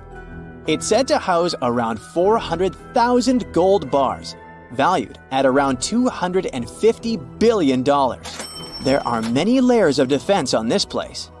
Complex tech surveillance, heavy doors weighing over 3 tons, guards that are on alert 24/7, and the very few people authorized to reach past the gates use things like voice recognition to unlock. The official story back in the 1800s was that the bank had such a good defense that it could never be robbed. There is a rumor, though, that bank officials started getting anonymous letters claiming someone managed to pierce its walls. They shrugged it off until they met face to face with the culprit, a sneaky sewage worker. He slid out from under the floor of the vault, claiming he'd made his way in after discovering an old drain during repairs. An honest man, the sewage worker never touched a dime. To his surprise, he wasn't punished for breaking in. Legend has it he was rewarded with the equivalent of around $100,000 for discovering the security breach. This perky building is called the Tridongar Lighthouse, and it can be found in Chile, Iceland. This compact construction is perched on the highest of 3 rocky spots in a tiny cluster. Waves constantly crash against the cliff, which means it's not reachable by boat. The only way to get there these days is via helicopter. It's not open for tourists, but there are many nearby helicopter-guided tours that explore its surroundings. Constructing this sturdy building back in 1939 was tremendously complicated. The builders had to manually lay the foundation and climb nearby cliffs to hit the pinnacle. The tough weather with its freezing rain and rough winds made it even more difficult. Those slippery rocks also posed a risk. A slip, and builders would end directly in the chilly North Atlantic. The construction crew also had to use their mountaineering skills. Finishing the lighthouse meant they had to improvise with a human pyramid. One person on its knees, another on top, and a third on top of them. Point Nemo translates to the point with no man. It's the location in the ocean that's furthest away from any piece of land, over 1,600 miles away. It's a sad zone when it comes to wildlife too. This area in the South Pacific Ocean is vast, about 34 times the size of France. But marine life can't thrive here because of the lazy ocean currents. They can't bring enough nutrients for bigger sea creatures to survive. Scientists were only able to see some bacteria and small crabs in those volcanic vents at the seafloor. Point Nemo was first pinpointed in 1992, but it hasn't been explored much since. Sailors aren't even the closest people to Point Nemo. They're the astronauts that cruise above it in the International Space Station. Because it's mostly barren, astronauts have often used it in their exploration projects. When spacecrafts are ready to retire, this is where they're laid to rest. It's the best place to avoid land damage by having devices plunge into the Pacific. Over the years, Point Nemo's become a resting place for all sorts of space machines, over 250 of them. In 1997, Point Nemo also became the source of an unusual sound heard by marine scientists called the bloop. While people were initially excited to link the weird noise with some undiscovered and dangerous ocean creature, it was soon learned that the sound was made by an ice quake underwater. Can people go through Point Nemo? Not anytime soon. The exact location of this spot was calculated using special software to solve the challenge of the longest swim. The goal was to show the spot in the global ocean where, if someone falls off a ship, they'd be the farthest from any land in every direction. It's possible that no one has passed through these exact coordinates at all. No commercial or touristic ships are known to pass through. The Hronci Abyss is located in the Czech Republic, and it's the deepest flooded pit cave in the world, measuring over 1,700 feet. Scientists have yet to identify how far it reaches into the ground. It also didn't form as most pits do, from the surface of the Earth making way down. This one made its way up due to lukewarm mineral water filled with carbon dioxide. This fizzy concoction emerged from deep within the ground and chiseled away at the limestone. At some point in its history, the ceiling gave in, unveiling this huge hole to the world. It's not just the depth that makes it difficult to explore, it's the liquid itself. It can cause problems since it has a high carbon dioxide content, enough to tickle a diver's exposed parts. This water's unique blend even influences the type of gear one can wear. Opt for open-circuit scuba, and the exhaled bubbles set off a chemical reaction. The result means less visibility in a place with low light conditions. China's Yunnan province has a county that's situated right in the valley between two mountains and on either side of the Nanqi River. And this place stretches quite far. It's considered to be the narrowest city in the world. Yanjin County is connected by a few bridges and has many amazing, colorful buildings along the riverbank. In the upper levels of the town, a bit away from the river, there are many shops and restaurants pinned side to side, both traditional and modern looking. You can walk along the road with the river right below you and know that you're standing in the middle of the city. Well, sort of. Technically, the middle of the city are the bridges. The county is 37 miles north to south and 25 miles east to west, including the mountains. The population is almost 500,000 people, and the territory is more than 770 square miles. There are two rivers that split into three parts. If you're standing on either side of the river, you'll notice how close the other side of town is. Despite the length of the city, there aren't that many bridges around. The main hub is located down by the river, which is at 1,100 feet. The highest elevation goes up to 7,200 feet. Because the city is built in such a unique way, the weather pattern is specific to the county. The summers are really hot, especially by the river, and the winters are very wet. That's all thanks to the geographical location. The town is 100 feet at its thinnest and 1,000 feet at its widest. To put that in perspective, the narrowest part is shorter than an Olympic pool, and the widest is around 7 of those. The city is almost impossible to get lost in. but it even has a railway system to transport people out of town and from one end to another. It's situated slightly above the river towards the mountains and goes through a small tunnel in one of them. You can catch some amazing views while relaxing on a smooth train ride. Because the town is so narrow and real estate so limited, most of the apartment buildings are concentrated along the riverbank. You can literally dive from any balcony and swim in the river. But some of those spots aren't safe for swimming, since the river isn't smooth. The buildings have pillars in the foundation to prevent any potential river flooding in case the water levels rise. The river doesn't exactly flow in a perfectly straight line, but rather a series of jagged turns and corners. So, from an aerial point of view, the whole town resembles a slithering snake. Depending where the buildings are, the first floor will sometimes be found on the fifth. The bottom 4 floors are just pillars supporting the building. Some buildings are quite tall, so you can get some amazing views, while others are closer to the ground.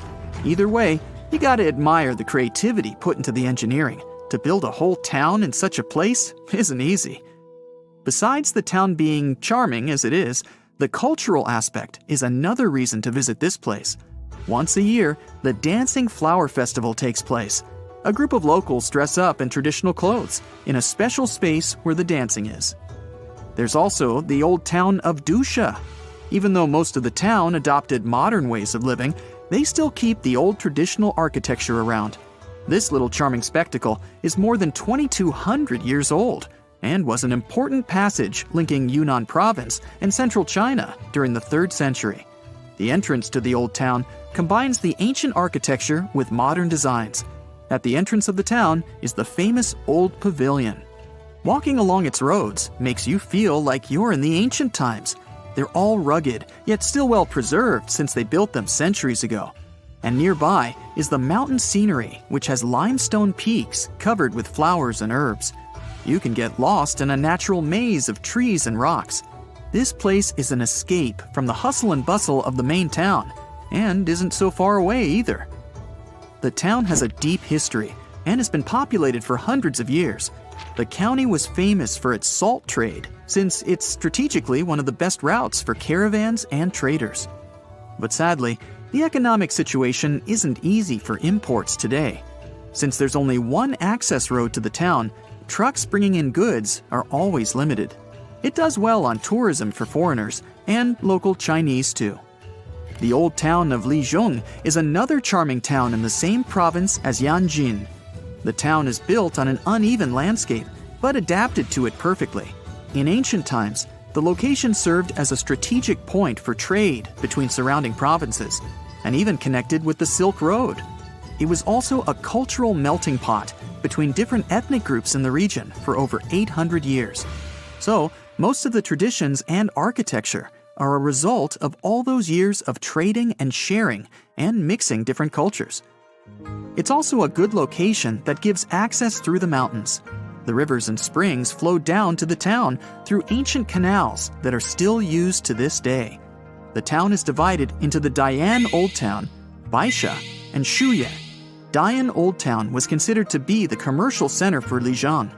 It has amazing architecture that feels like you're in some kind of movie. Many of the buildings have unique tiled roofs and arched gateways, all carved with murals. This part of town still has some of its old landmarks, even today. They even preserved some of the utensils from the past. The Baisha isn't that far north of the Dayan Old Town, and comprises housing units that are centuries old. The Shuye housing is located northwest of the Old Town, and arranged in the mountains surrounded by lots of water. The water system is distributed very neatly and keeps the charm of the town. Here, you can find a blend of many cultures and traditions collected throughout the centuries. The old town of Lijiang is a unity between people and nature. They utilized the mountains, trees, rivers, and architecture to create a perfect harmony for living. The water originally comes from the snowy mountains and flows to the town and supplies the farms. The whole town itself is built around the water, which influenced the style, landscape, urban layout, and everything else in between. Many canals are linked to the buildings and alleyways to make sure the town doesn't go dry. Yangzhou is famous for its bamboo cruise boats for fishing and transportation.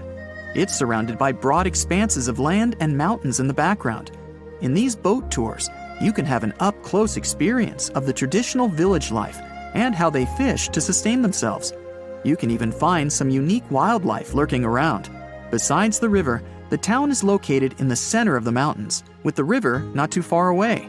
The marketplace is buzzing with local artisans, displaying their works and art for tourists to bring home. You can find cycling trips in various places and let the cheerful atmosphere sink in. Moon Hill is famous for the amazing panoramic view of the mountain peaks and the rest of the province. You can also check out the water cave if you have an extra taste for adventure. And while you're at it, you can go climbing, kayaking, and trekking. To get an even better view of everything, you can catch a ride on a hot air balloon that'll float you to the top and immerse yourself in the beautiful landscape. You can get a view of the stone village perched on top of a hill surrounded by walls dating back centuries. The place is around 1400 years old and is also a mix between different ethnic groups, adding the richness to the culture. Many locals have kept the same festivals and customs, but even though the place has deeply rooted cultural traditions, it's adapted to the modern ways of life. You pack up your bags and head to the most remote island in the world. You can't stop jumping for joy, knowing you'll have an island all to yourself. Destination: Bouvet, the loneliest place on Earth. There's no airport on the island, so all those who have a fear of flying can just relax. This lonely island is located in the Atlantic Ocean between South Africa and Antarctica and is frozen all over. It's uninhabited, so there aren't any humans for at least 1,400 miles from here. And even though you won't find any coffee shops or theaters, the island hosts a decent number of animals, like seals, birds, and penguins. And no, there aren't any forests or jungles, but you can find some moss and lichen. Right now, you're on a ship wearing a thick jacket and cupping hot tea in your hands. It's been days since you left the coast of South Africa. Finally, you see the island out in the distance. Many frozen cliffs surround it, so it's really difficult to scale it. Maybe a helicopter could do the trick. The place was pretty popular back in the day and was named 3 times since its discovery. But not even the smallest piece of land goes homeless for long. So Norway decided to keep it. They even gave it its own internet domain, .bv. But no one has created any websites under it yet. As of now, the place is mainly used by scientists to study whale migration. Tristan da Cunha is a small volcanic island in the Atlantic. It's quite lonely too, but this time you can actually find some settlers. Its closest neighbors are Buenos Aires in Argentina and Cape Town in South Africa, both of which are more than 1,000 miles away. Just like Bouvet, this place doesn't have an airport. You could catch a ship from Cape Town instead, for a 7-day voyage costing you between $800 to $1,500. Be prepared for a long visit. These ships don't come and go every day. You may find yourself booking a place for an entire month before going back home. There's no mistaking this place with its giant 6,700-foot volcanic cone, which actually erupted in the 1960s. Luckily, they were able to evacuate everyone to a neighboring island in time. This little piece of land is home to no more than 280 people and has its own decent economy to sustain itself. About 1,300 miles south is St. Helena, a more vibrant and hip island because, guess what? It has an airport. Planes fly all the way from South Africa once a week. But there's a trick.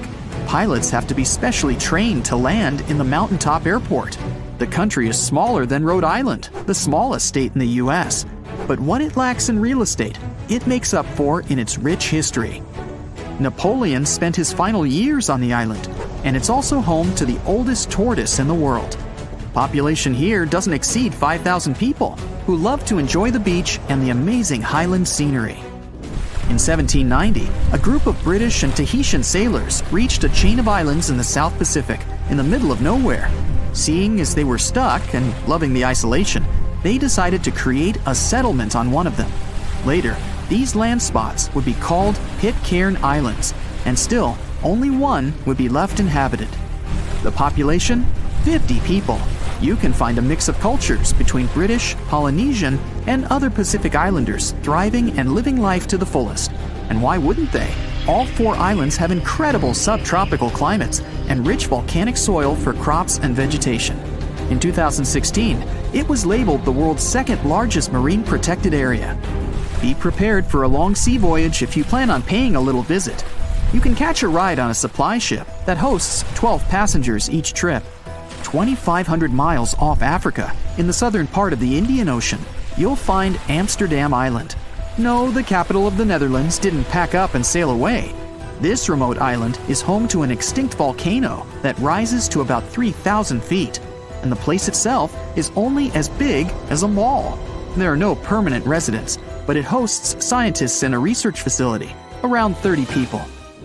All the way north is the Norwegian archipelago of Svalbard. Seems calm and peaceful, with people enjoying their days. Except, wait, get back inside. This place is known as Polar Bear Island, where the bear population outnumbers the human one. You may arrive by plane or ship, but either way, you'd be getting a breathtaking view of snowy mountains and cute, colorful buildings. Despite the curious bears, people have been able to maintain a stable life there, and the island is actually home to many nationalities from over 50 different countries. Svalbard welcomes anyone to stay and live without a visa, as long as they have some place to stay and a job to make a living. It's located roughly 500 miles north of Norway in the Arctic Ocean. But where isn't the only tough question. It's when you go, too. If you're not a nocturnal type, then consider going there in the bright half of the year, where you could experience sunlight nearly all day, every day. Because during the other half of the year, there's total darkness. But you'll get to witness some beautiful northern lights right above you for quite a while. Svalbard is considered the most northern settlement in the world, and actually has the most northern university as well. Because of the permafrost, life isn't easy here, which means they get most of their stuff on ships from abroad. But that didn't stop the dwellers from having the global seed vault to host almost 1 million seeds from around the world as a backup, in case crops can't grow anymore. Off the coast of Chile is the easternmost presence of Polynesian culture. 2,300 miles west of South America and 1,200 miles away from Pitcairn Islands, the most famous island inhabitants are known around the world for their huge heads. Yeah, those heads. More than 600 are scattered across Easter Island, but archaeologists dug deeper and discovered that their bodies are buried beneath the ground. The island is also known as Rapa Nui, or the Great Rapa. It doesn't have white sandy beaches, but the dry sunny spots and amazing ashen cliffs were formed by the lava from volcanoes. North Sentinel Island is a beautiful paradise with just one problem. No one is allowed to enter it. There's a native tribe living there, untouched by any outside civilization, and everyone decided to keep it that way. Over the last 200 years, several dozen people were able to get a hands-on experience with the islanders, but let's just say it didn't end well. It's even completely off any shipping route to avoid contact. 10 years ago, a study indicated there could be between 80 to 150 people on North Sentinel, but there really is no way of telling, since that number could be as low as 15, or even exceeding 500 people. They're so isolated that the people in the neighboring open islands don't understand the Sentinelese language. Some researchers were able to pick up little snippets of their lifestyle. They live in huts with slanted roofs and fire pits facing each other. They have a healthy seafood diet and live on fruits that grow on the island. There isn't any harbor, but soft sandy beaches as far as the eye can see. Too bad we can't get in. Tuvalu is a young island country in the west central Pacific, made up of 9 small coral islands placed in a chain-like formation. The main island is only a few miles long and is so narrow at times, you can ride a motorbike with ocean waves striking on either side. It's pretty rare to see cars around as well. The locals are mainly of Polynesian descent and speak Tuvaluan, but you can easily get around with English. The country has an airport, but when there are no flights, the entire landing strip turns into a football field and playground for everyone to enjoy. Despite not having many tourists, Tuvalu is known around the world for its own web domain, .tv, which it leased to a Canadian television company. Makes sense to me. Most of Europe's skyscrapers are concentrated in 5 cities. Those are London, Frankfurt, Paris, Moscow, and Istanbul. But even combined, all these places have fewer skyscrapers than New York City alone. For a building to be considered a modern skyscraper, it has to be about 490 feet high, which means it should have at least 40 to 50 stories. A story is simply one floor of a building with an average of 14 feet from floor to ceiling. If you had visited the U.S. just before the 1870s, you'd have found only one skyscraper. The home insurance business in Chicago was the world's first high-rise building with 10 floors. Wow! In Europe, the first skyscrapers appeared in Moscow. They were called the Seven Sisters, but they were built only in the mid-1900s. North America started to construct more and more high-rise buildings. It happened because cities were getting too populated. Every piece of land was too valuable. New York's skyline is so famous you'd probably recognize it even if you've never been to this city before. It's the same for Paris. But could you imagine the Eiffel Tower surrounded or even blocked by skyscrapers? It would surely lose some of its magic. La Défense district is where you'll find skyscrapers in Paris. This way, they don't interfere with the romantic and touristic scenery of the city. In London, things are done a bit differently. Some of its skyscrapers have unusual shapes. One of such constructions is the Gherkin. If you get stuck in this building, you'd really be in a pickle. Another interestingly shaped skyscraper is the Shard. There's one more nicknamed the Cheese Grater. These are not their official names, of course, but they do make sense if you look at the shape of these buildings. But it's not some random architectural concept. The reason the skyscrapers are shaped like this is not to obscure St. Paul's Cathedral. By the way, the top of this monumental construction is visible even from King Henry VIII's mound, and that's a great distance away. Anyway, there are also other sites, like the Tower of London and the Palace of Westminster. They have their own viewpoints. So, not to ruin London's skyline, it's not allowed to build anything that would block these monuments. Most European cities already existed when the US started to build its first skyscrapers. That's why they didn't have much space to fit in giant buildings. Evenly zoned cities were the result of their steady growth throughout the years. For example, in Lisbon, there's a viewpoint in Eduardo VII Park. From that point, you can see all the park and the river. If suddenly there was a bunch of 490-foot-tall buildings standing around, this gorgeous view would be totally ruined. You wouldn't see the iconic avenue, and forget the river. Instead, there are buildings. Like Lisbon, many other cities in Europe don't want skyscrapers to spoil their cultural heritage. Take Germany. Most of their skyscrapers are in Frankfurt. In other cities, they'd rather protect and restore the buildings that are already standing. And even if, let's say, Berlin wanted to home some skyscrapers, it wouldn't be able to do it in any case. Its soil just wouldn't allow it. Put a skyscraper there and it'll sink. Constructing a foundation for a very tall building in Berlin would mean investing a lot of money. The soil's too sandy and soft. But what if you ignored all the cultural heritage and still decided to fill a European city like Prague with skyscrapers? First, you'd have to demolish a lot of what already exists there. This would lead to an angry crowd of people complaining that the city they know and love is gone. Brussels has experienced this to a certain extent. There's even a term for this phenomenon: Brusselization. Simply put, it means not caring where you place new high-rise buildings.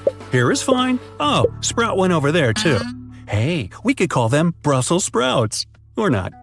But in most cases, city authorities don't want new constructions to change the historical appearance of the place. Some large European cities might even follow France's example and choose a separate district, a place just for skyscrapers. The Burj Khalifa, which is more than 2,700 feet high, is the tallest building in the world. It wasn't an easy feat to construct it. The skyscraper took 6 years to build, and folks say it was worth the effort. The construction is so tall, you can see it from 60 miles away on a clear day. The tallest building in Europe is only half that size. The Lotte Center in St. Petersburg is a bit more than 1,500 feet tall. Well, the question is, if skyscrapers are so tall, why don't they get knocked over by wind?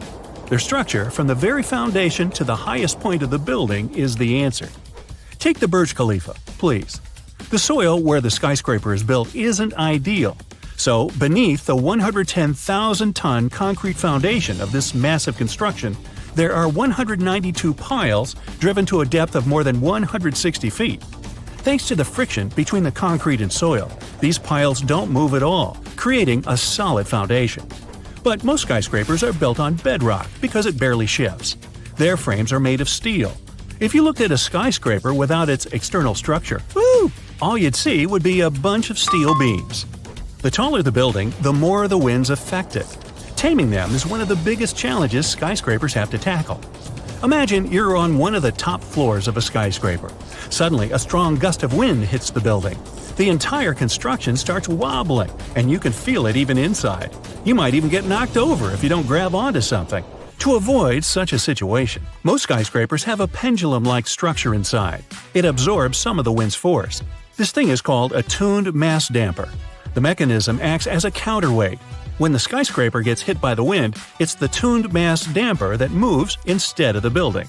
Some high-rise constructions don't need this pendulum. The Shard, for example, deals with the wind with the help of its tapered shape, and Shanghai Tower uses its 120-degree twist. Both skyscrapers have incredibly smart structures. That's why they don't get too wobbly when the wind hits them. The Shard doesn't have a tuned mass damper whatsoever, and the one in Shanghai Tower only serves as a tourist attraction. Before a building's design is finalized, it normally undergoes a wind tunnel test. A model city is built and tested with this new super tall addition. When the experts turn the wind on, it simulates real-life conditions. Let's say the model skyscraper breaks under the wind's pressure during the test. Then the chances are it's going to tumble over in real life, too. Winds up there can be so strong that things like wind turbines have become a thing. The Bahrain World Center has 3 of them right in the middle of the building. But there are some others. Strata SE1, for example, has wind turbines at the top. There's a phenomenon called the downdraft effect. It's accelerated winds near the skyscraper. When a powerful gust of wind hits a high-rise building, it gets pushed upward around the sides of the construction and down toward the street. That's why if you're passing by a particularly tall building on a windy day, you might have to force your way around. But let's say several square-cornered skyscrapers are built next to each other. Then they're likely to channel the wind through the streets. This can create many hurricanes on especially windy days.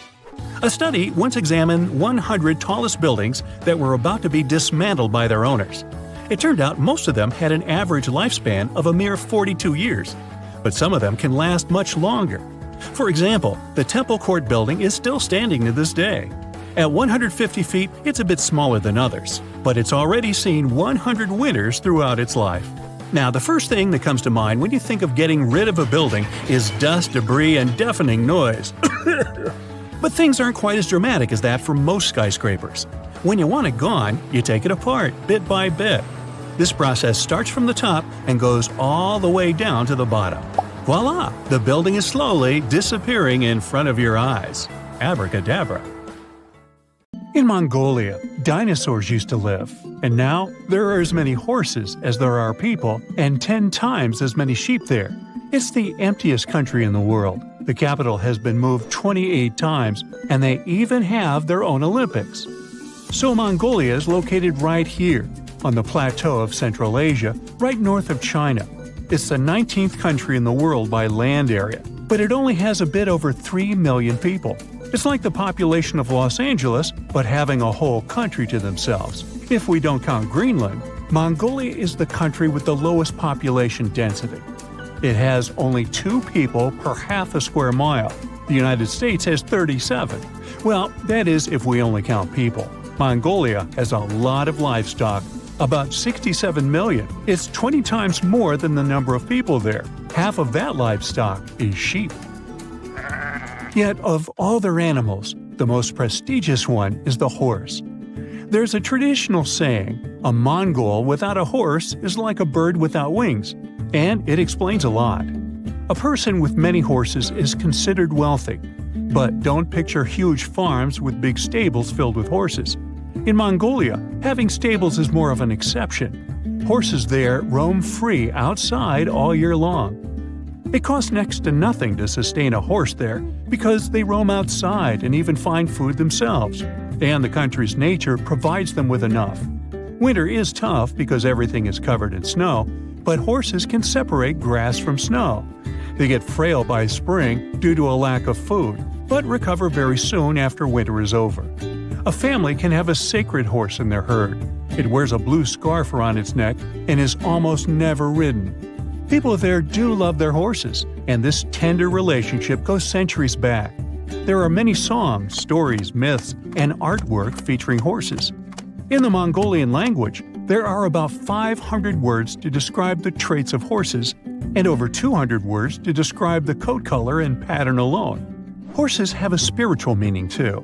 It's believed that they have spirits that can help the owner, and they are also believed to be a transport to heaven, so they were often sacrificed after their owner's passing. Apart from domestic animals, the country is home to some endangered species. Plus, back in the day, dinosaurs roamed the land.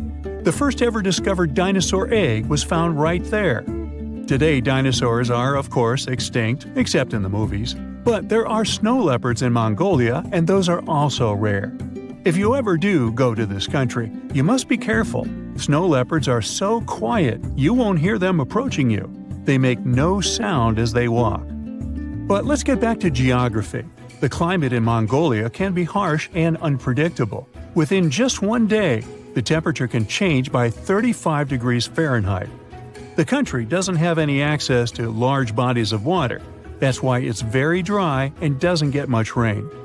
In the south of Mongolia, there is a part of one of the coldest deserts on Earth, the Gobi Desert. Only 5% of the desert is covered in sand. The rest is bare rock. It has rivers, small lakes, and grasslands, but also gold, coal, and copper. So it's not a very typical desert, but still a desert. Rain clouds don't reach there because of the Himalayan range that keeps the area in the shadow. The desert is expanding every year, because of climate change, of course, but also because of deforestation and changes in land use. The whole country is quite dry with little precipitation, and that's why the inhabitants aren't afraid of the desert. Yes, the desert is populated. There are people living there. They're nomads who are busy with raising cattle. Nomads are people who don't have a settled home. They travel with their animals from place to place following the seasons.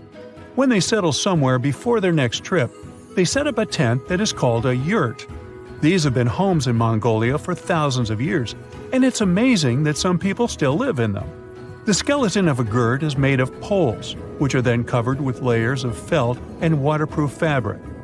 The Mongols are a very welcoming nation overall, but the nomads are on a whole other level. They don't get guests often, and they're always ready to greet someone and give them a taste of traditional horse milk.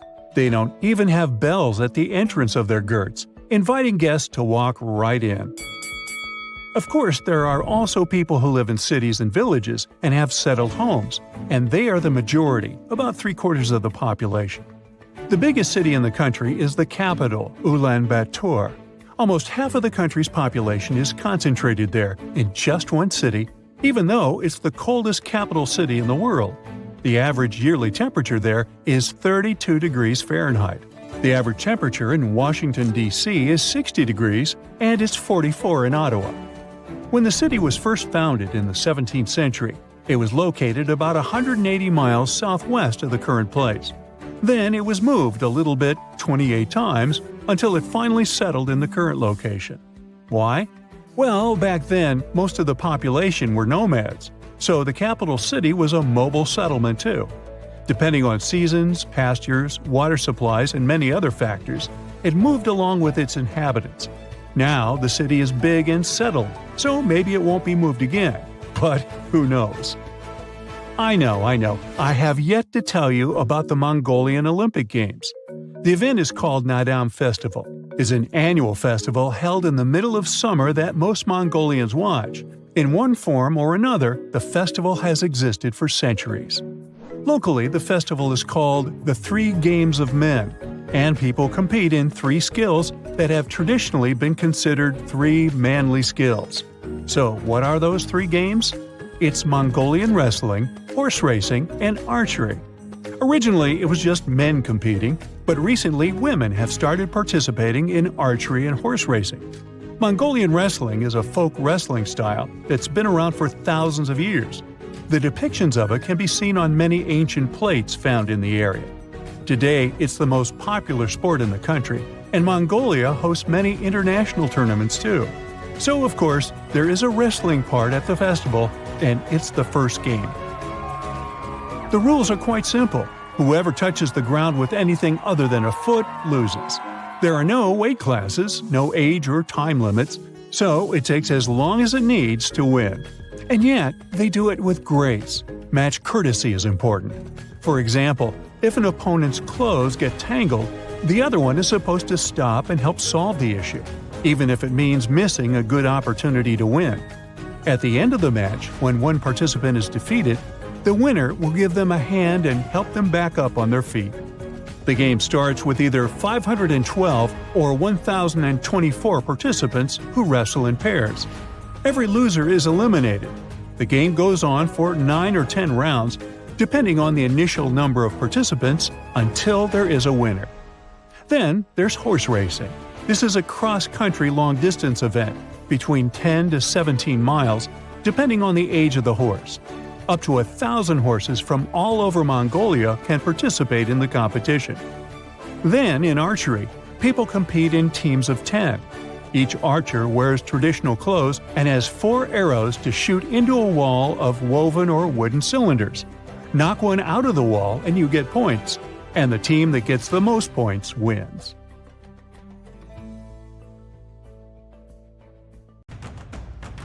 Scientists discovered something Atlantis-like near Australia. There used to be an entire continent that's now underwater. Here's what happened to it. Around 70,000 years ago, during the last ice age, there was a huge landmass called Sahul. It was located in the southwestern Pacific Ocean. This ancient supercontinent connected what we now know as Australia, New Guinea, Tasmania, and the Aru Islands into one giant piece of land. Imagine lush tropical rainforests surrounded by beautiful mountains. Sahul's tallest mountains were in the New Guinea highlands, with peaks reaching over 13,000 feet. This beautiful place was home to a variety of unique animals, most of which were pouched creatures. But back then, they weren't just koalas and kangaroos. Sahul was filled with different types of grazers, burrowers, scavengers, and predators. It was home to a huge diprotodon, a powerful hunter Thiosolio, and a horrifying Megalania, a creature that's much larger than any living lizard today. It was a unique place because the rest of the world was filled with placental animals at the time, like wolves, elephants, and humans. In Sahul, the only normal mammals were bats and rodents. But not all its parts were the same. The Timor, Arafura, and Carpentaria regions were covered by hot savanna and dry forests. It looked kinda like modern Australia, hot air deserts with scrubland, steppe, and temperate forests along the eastern coast. Back then, people were migrating all across the world. They made an incredible journey from Southeast Asia to Sahul and first arrived here from 60 to 45,000 years ago. They mostly traveled by foot and crossed the sea using bamboo rafts and simple boats. They came there from an ancient landmass called Sunda, which includes parts of Southeast Asia. They traveled across a series of islands known as Wallachia and eventually spread across Sahul. And it wasn't a small journey. Sahul was huge, around 4.1 million square miles. That's bigger than the USA or Canada. It stretched from the equator to around the southern part of New Zealand. So they arrived in what is now Australia and became Australia's first people. Scientists think that Sahul had a population of 500,000. We've discovered cave paintings that date back around 40,000 years. It's a hunting scene depicting an anoa, or miniature buffalo, facing figures of humans and animals. Researchers are trying to figure out how these early settlers moved across Sahul and where we might find archaeological evidence of their journey. To do this, they created a landscape evolution model. The simulation showed how Sahul changed between 75,000 and 35,000 years ago. It showed potential migration routes and archaeological sites. Humans likely traveled along coastlines and rivers. But how did Sahul get submerged off the coast of Australia, similar to the mythical Atlantis? During the last ice age, much of the Earth's water was locked up in large ice sheets and glaciers. The sea levels were much lower than they are today. After that, the global temperatures increased. The ice sheets melted and the sea levels rose, flooding the land bridges that once connected different parts of Sahul together. About 8,000 years ago, New Guinea separated from mainland Australia, and then, about 6,000 years ago, Tasmania did the same.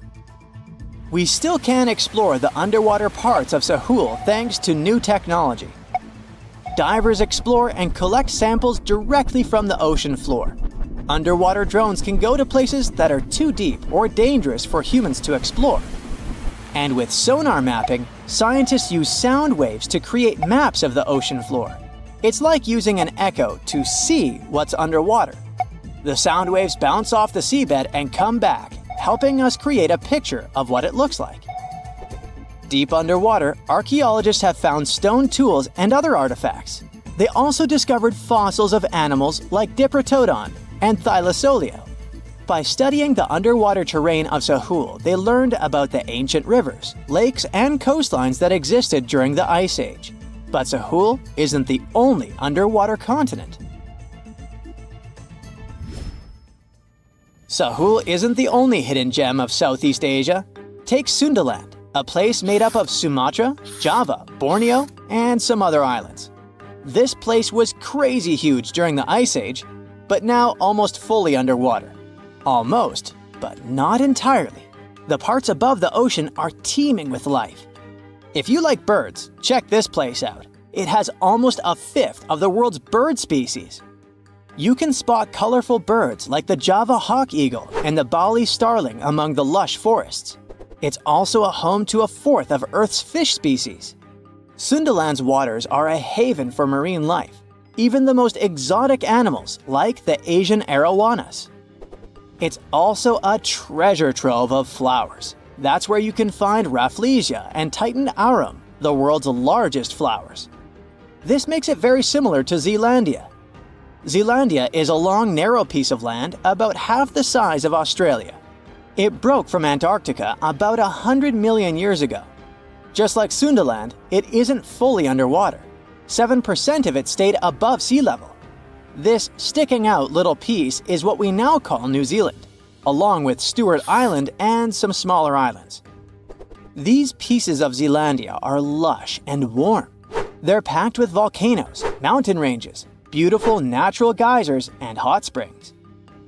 Local people, Maori, use these hot springs for cooking. People place corn, eggs, and vegetables in baskets and lower them directly in the hot springs. Sometimes they cook food in a pit oven using heated rocks. Another hidden world is known as Argoland. This mysterious landmass was once part of Australia, back when dinosaurs chilled around. It drove scientists crazy for decades. They knew it existed because it left a huge stretch on the ancient seafloor, the Argo Abyssal Plain. About 155 million years ago, it broke off from Australia, saying bye-bye. The continent drifted somewhere north, and when it reached Southeast Asia, it just vanished. Scientists had no idea where it went, but recently they finally found its remains. Turns out, poor Argoland's lower parts started drowning into the Sunda Trench, a horrifyingly deep oceanic pit. The Earth's crust sunk into the mantle. Meanwhile, the upper parts of Argoland were pushed upward, grabbing the younger rocks on land. Because of this, Argoland broke apart into a bunch of smaller pieces. These pieces formed parts of Borneo, Java, Sulawesi, and other regions. The remains are buried under Indonesia and Myanmar. Imagine a colossal landmass the size of Greenland, Greater Adria. Its journey began about 240 million years ago when it broke away from the supercontinent Gondwana. It started moving north, and after 100 million years of enjoying the warm seas, it suddenly crashed into Europe and shattered into pieces. Most of these pieces went deep into the Earth's mantle, but some were scraped off and became part of mountain ranges like the Alps. Today, the remnants of Greater Adria are scattered across more than 30 countries, from Spain to Iran. That's why they're hard to look for. Seychelles was also once part of Gondwana. Yep, these idyllic islands are sitting atop of the ancient continent. We know a lot about it because of its fascinating granite outcrops. 100 years ago, Alfred Wegener discovered continental drift, but no one believed him. These granite outcrops helped him prove that he's not crazy and that tectonic plates really are moving. The Seychelles broke off from India and Madagascar and eventually became a sad loner in the Indian Ocean. This probably happened because of some insanely active volcanoes in the Deccan Traps. But now, the islands are home to unique species both on land and in the coral reefs nearby. Mauritius broke off from India after the dinosaur wiping. Along its journey, it stretched into a long ribbon-like shape and also broke into pieces. Now it's all scattered beneath the Indian Ocean. Scientists stumbled upon this lost land by studying tiny ancient crystals called zircons. These zircons are like time capsules. They date back an astonishing 660 million to 2 billion years. That's even older than Mauritius itself. These ancient crystals hinted that there's another Atlantis somewhere nearby. Turns out there are hidden continents all around the world, and maybe we'll discover more of them in the future. It all started with the home insurance building that was built in 1885 in Chicago. Just a 10-story building, but it was a revolution at the time. And that was the beginning of the era of skyscrapers. It was constructed using a revolutionary method. The building had an inner skeleton made of steel, which allowed the walls to be thinner, and the whole structure being higher than ever. It stood until 1931, when it was demolished to build the Bank of America that stands even today. That very same year, the construction of the Empire State Building in New York was completed. The Empire State is as tall as 10 home insurance buildings on top of one another. That's the construction progress humanity made in just 46 years. The Empire State became the tallest construction in the world and held that status for 39 years. Now, a bit more than a half-century later, the Empire State Building is ranked 53 on the list of the tallest constructions. Humanity has climbed way higher. The tallest building in the world today is Burj Khalifa, located in Dubai in the United Arab Emirates. It's 2,717 feet tall, more than 2 Empire State Buildings on top of one another. Even though skyscrapers started out in the United States, they became tremendously popular in Asia. Just to put it in perspective, around 80% of the skyscrapers that exist in the world are in Asia. And in total, the continent has over 7,500 skyscrapers. The country with the most skyscrapers is China, having almost 3,000 of them. Why do they like skyscrapers so much? Well, Asia has the largest population in the world and their economy is booming. So, growing high is a perfect solution to fit as many people as possible in its cities. But close to China, there's also India, having almost the same population. Still, they have 10 times fewer skyscrapers, with their number being a bit over 200, and most of them being located in Mumbai. So why doesn't India build skyscrapers if it's such a great way to accommodate people? Turns out, the country strictly regulates the construction, saying that it's due to health and safety. You see, there's quite a popular urban theory that big structures that accommodate a lot of people lead to higher population density, more anonymity in the city, and lower safety in the territory. So India is trying to avoid it by building low. Problem is that when a city can't accommodate everyone who wants to live there, the cities start growing horizontally. One more thing is that the land and the apartments are very expensive due to their scarcity, so very few people can afford it. This way, India has started to loosen the restrictions recently and is now slowly allowing to build a bit higher. 34 skyscrapers are now under construction. Do you know what other place in the world refuses to build skyscrapers too? Europe. New York alone has more skyscrapers than all of Europe combined.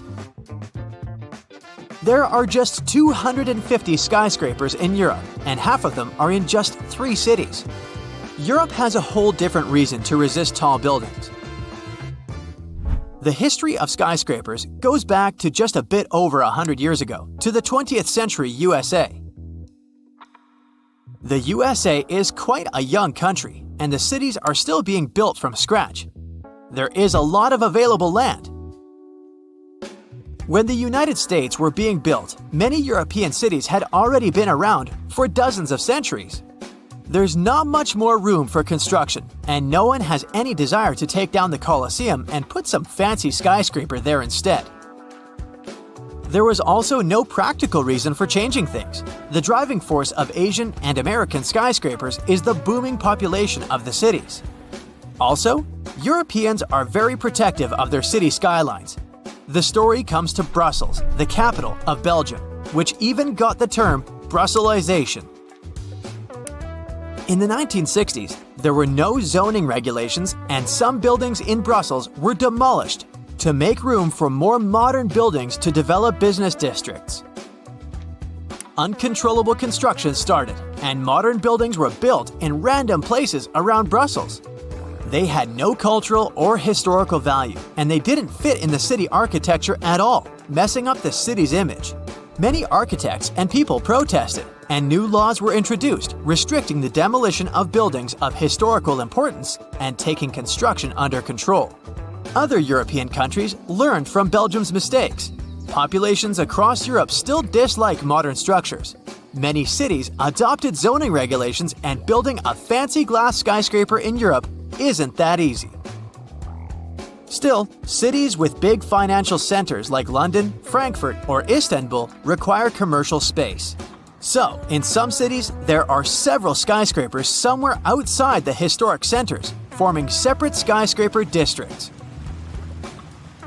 Rome, the capital of Italy and one of the oldest cities in the world, rejected skyscrapers completely, stating that no high-rise will ever appear there. Also, have you noticed that most skyscrapers are made of glass? Turns out, the choice is not random at all, and there are several reasons to favor glass in their construction. The first one is that glass can be pressed in every shape possible, so the skyscraper can no longer be just a plain, boring vertical tower as before, but all of these fancy designs we have around the world now. The second reason is that glass is a very thin material. The walls are thinner and the floors are bigger, providing more inner space, unlike in the pre-home insurance building times. Glass is also transparent. Glass reduces the need for electrical lighting inside the building, so it's also very cost-effective. Even more, glass is temperature and therefore weather-resistant. And finally, it just looks posh, fancy, and modern. So, theoretically, skyscrapers maximize urban space, accommodate more people, and reduce energy use. In practice, everything is a bit less efficient.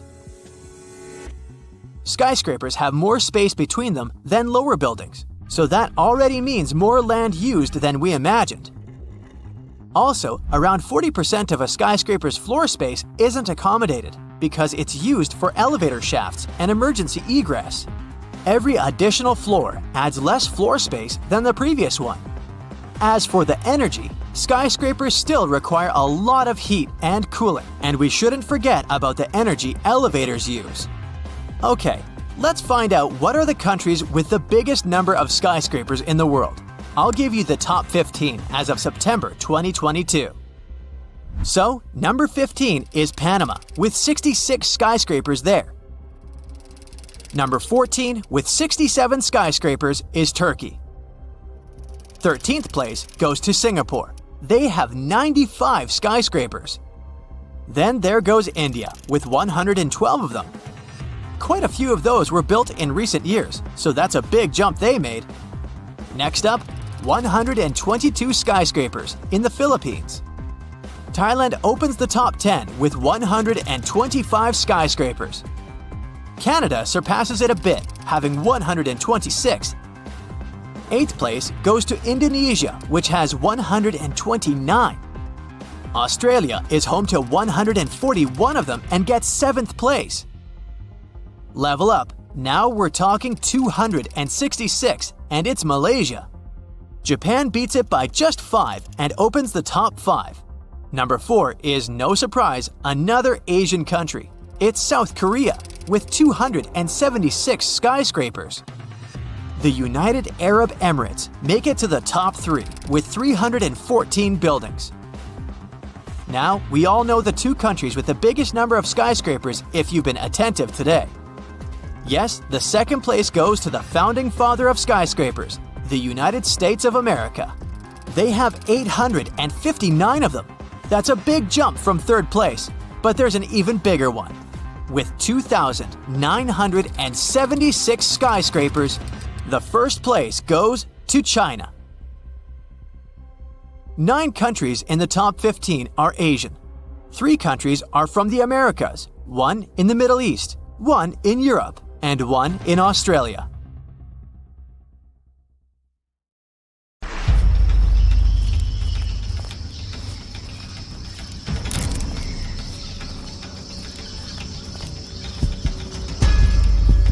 There are bridges in the Indian state of Meghalaya that are created entirely of living tree roots. The bridges are made up of tangled thick roots that makes them strong enough to hold over 50 people at a time. The Khasi and Jantia tribes became masters in the art of growing these insane bridges. They need them to cross the streams below with ease. Some of these bridges are over 180 years old. To make them, the members of the tribe care for the roots until they grow long enough to reach the opposite bank. It can take as long as 10 to 15 years to grow a bridge. In the process, the roots become tightly entwined with one another. This is how the bridges get so strong. Some of them are over 100 feet long. And once a bridge is fully grown, it can last over 500 years. While some roots decay, new ones are continually growing. That's why the unusual natural constructions last so long.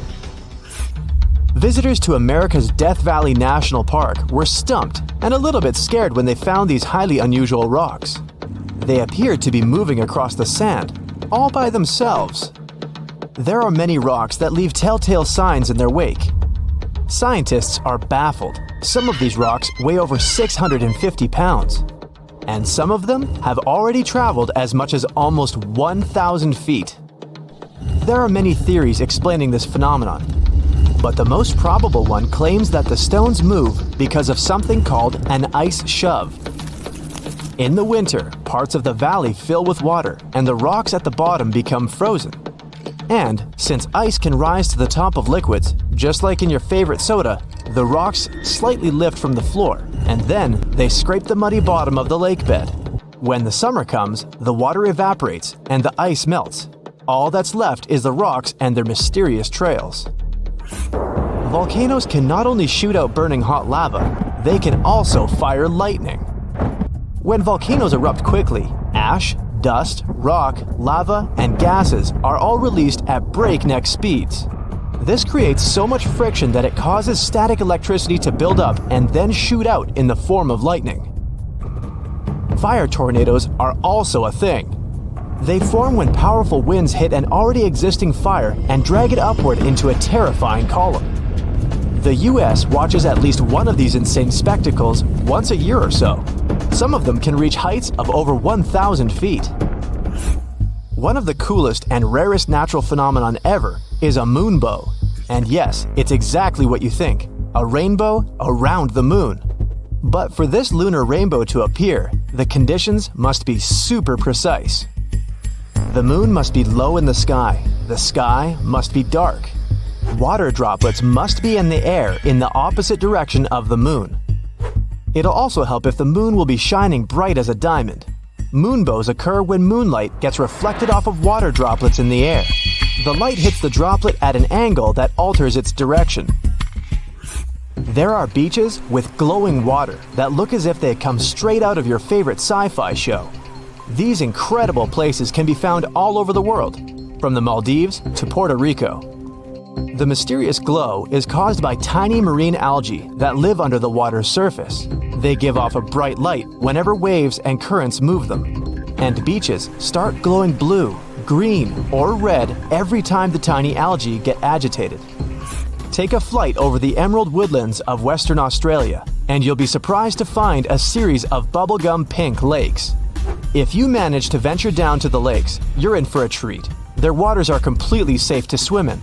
Not only will it make for the perfect Insta pic, but this water also has incredibly high salinity. This basically means you'll be able to float on its surface. The lakes are surrounded by the deep blue Southern Ocean. Some lakes have their trademark color because they're filled with algae that have high levels of a red-orange pigment. Others are likely to contain tiny microorganisms called haloarchaea. They look red or pink when there's a bunch of them together, and there are people who believe that the lakes have this hue because they're full of bright pink prawns. Light pillars are colorful beams of light that either jet up from Earth towards the sky or shine down from the clouds. Usually, they only occur in cold temperatures as they form when the sunlight gets reflected off of ice crystals floating in the air. The higher the crystals are in the air, the taller these bright and colorful pillars become. They're most common at sunrise and sunset. There are hidden caves all over the world that are filled with glowing light. This light comes from hundreds of glowworms that have made a cozy home in the caves. Some of the caves are more than 30 million years old, and most of them can be found in New Zealand and Australia. The worms themselves don't actually glow, but baby worms called larvae form silk strings made out of mucus. These strings form nets. It's these nets that can illuminate the entire cave. Their purpose is to attract flies and other tasty insects for the glowworms to munch on. Rainbow trees are 100% a real thing. Hailing from the Philippines and Indonesia, these colorful wonders are called rainbow eucalyptus or rainbow gum. The rainbow hues are created by the contrast in colors of old and new bark. As the thin surface layers of bark peel away, they reveal newer ones with brighter, more eye-catching colors. The brand new bark is green, then it changes to purple, then red, and finally brown. This is because the trees contain a substance called chlorophyll. It makes the bark green. As each strip of bark ages, it loses chlorophyll and slowly changes its color. In a desert, you can find beautiful and unique roses made entirely of crystals. They form when sand particles get trapped and compacted during the rain. The quick switch between wet and dry conditions forms the crystals. The crystals, in turn, form a circular series of flat plates. This makes them look like intricate rose petals. And the whole process of their production is 100% natural. Next time you're taking a dip in the ocean, watch out for water spouts. These are basically water tornadoes. In the US, this crazy weather phenomenon is most common in the Florida Keys and the Gulf of Mexico. They often form during storms but can develop on completely calm waters too. Water spouts appear when two wind gusts blowing from different directions hit each other. The collisions make the air move upward, and it drags the water along with it too. Take a look at this. Looks like a forest, right? After all, there are many individual trees here. Well, it's actually just one giant tree. This is the Pando Aspen Grove in Utah. Underneath all that soil, there's a hidden network of roots connecting all these trees together, all 47,000 of them. Technically, this makes the aspens just one massive tree. No one knows how old the Pando Grove is. Some people say it's at least 80,000 years old. Others argue that it's closer to the age of 1 million years. Hidden in upstate New York, there's a mysterious fire that never goes out. What's even weirder is that the fire is concealed behind a waterfall. The flame is around 8 inches tall and it stays lit thanks to a natural gas seep behind the waterfall. The rocks around the waterfall shelter the flame, meaning it barely ever goes out. Think of animals that climb trees. We've got monkeys, cute little sloths, koalas, and most importantly, goats. Wait, what? Goats in Morocco have taught themselves to climb trees so that they can reach their favorite snack, tasty argan fruit. And farmers love this too. Once eaten by the goats, argan nuts pass through their digestive tract and farmers collect them. These nuts are really useful. When they're roasted, ground, mashed, or cold pressed, they turn into argan oil. It works wonders for hair and can be extremely expensive. No surprise farmers are so happy.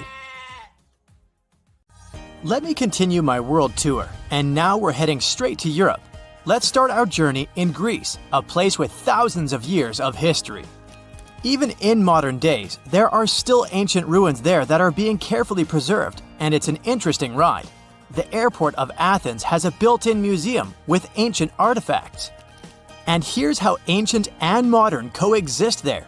Here's the view of the Acropolis from the street. A Spartan roaming the streets of Greece. A Redditor shared a photo of a modern building built right over the ancient ruins. The visitors can see the ruins through the glass. Greece is also very well known for its cats roaming the streets everywhere.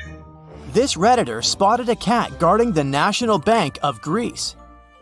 These days, everyone is trying to reduce the usage of plastic. Some use paper straws and some go with glass straws. But this cafe in Greece offered to use macaroni as straws. I'm not sure if it's stupid or genius.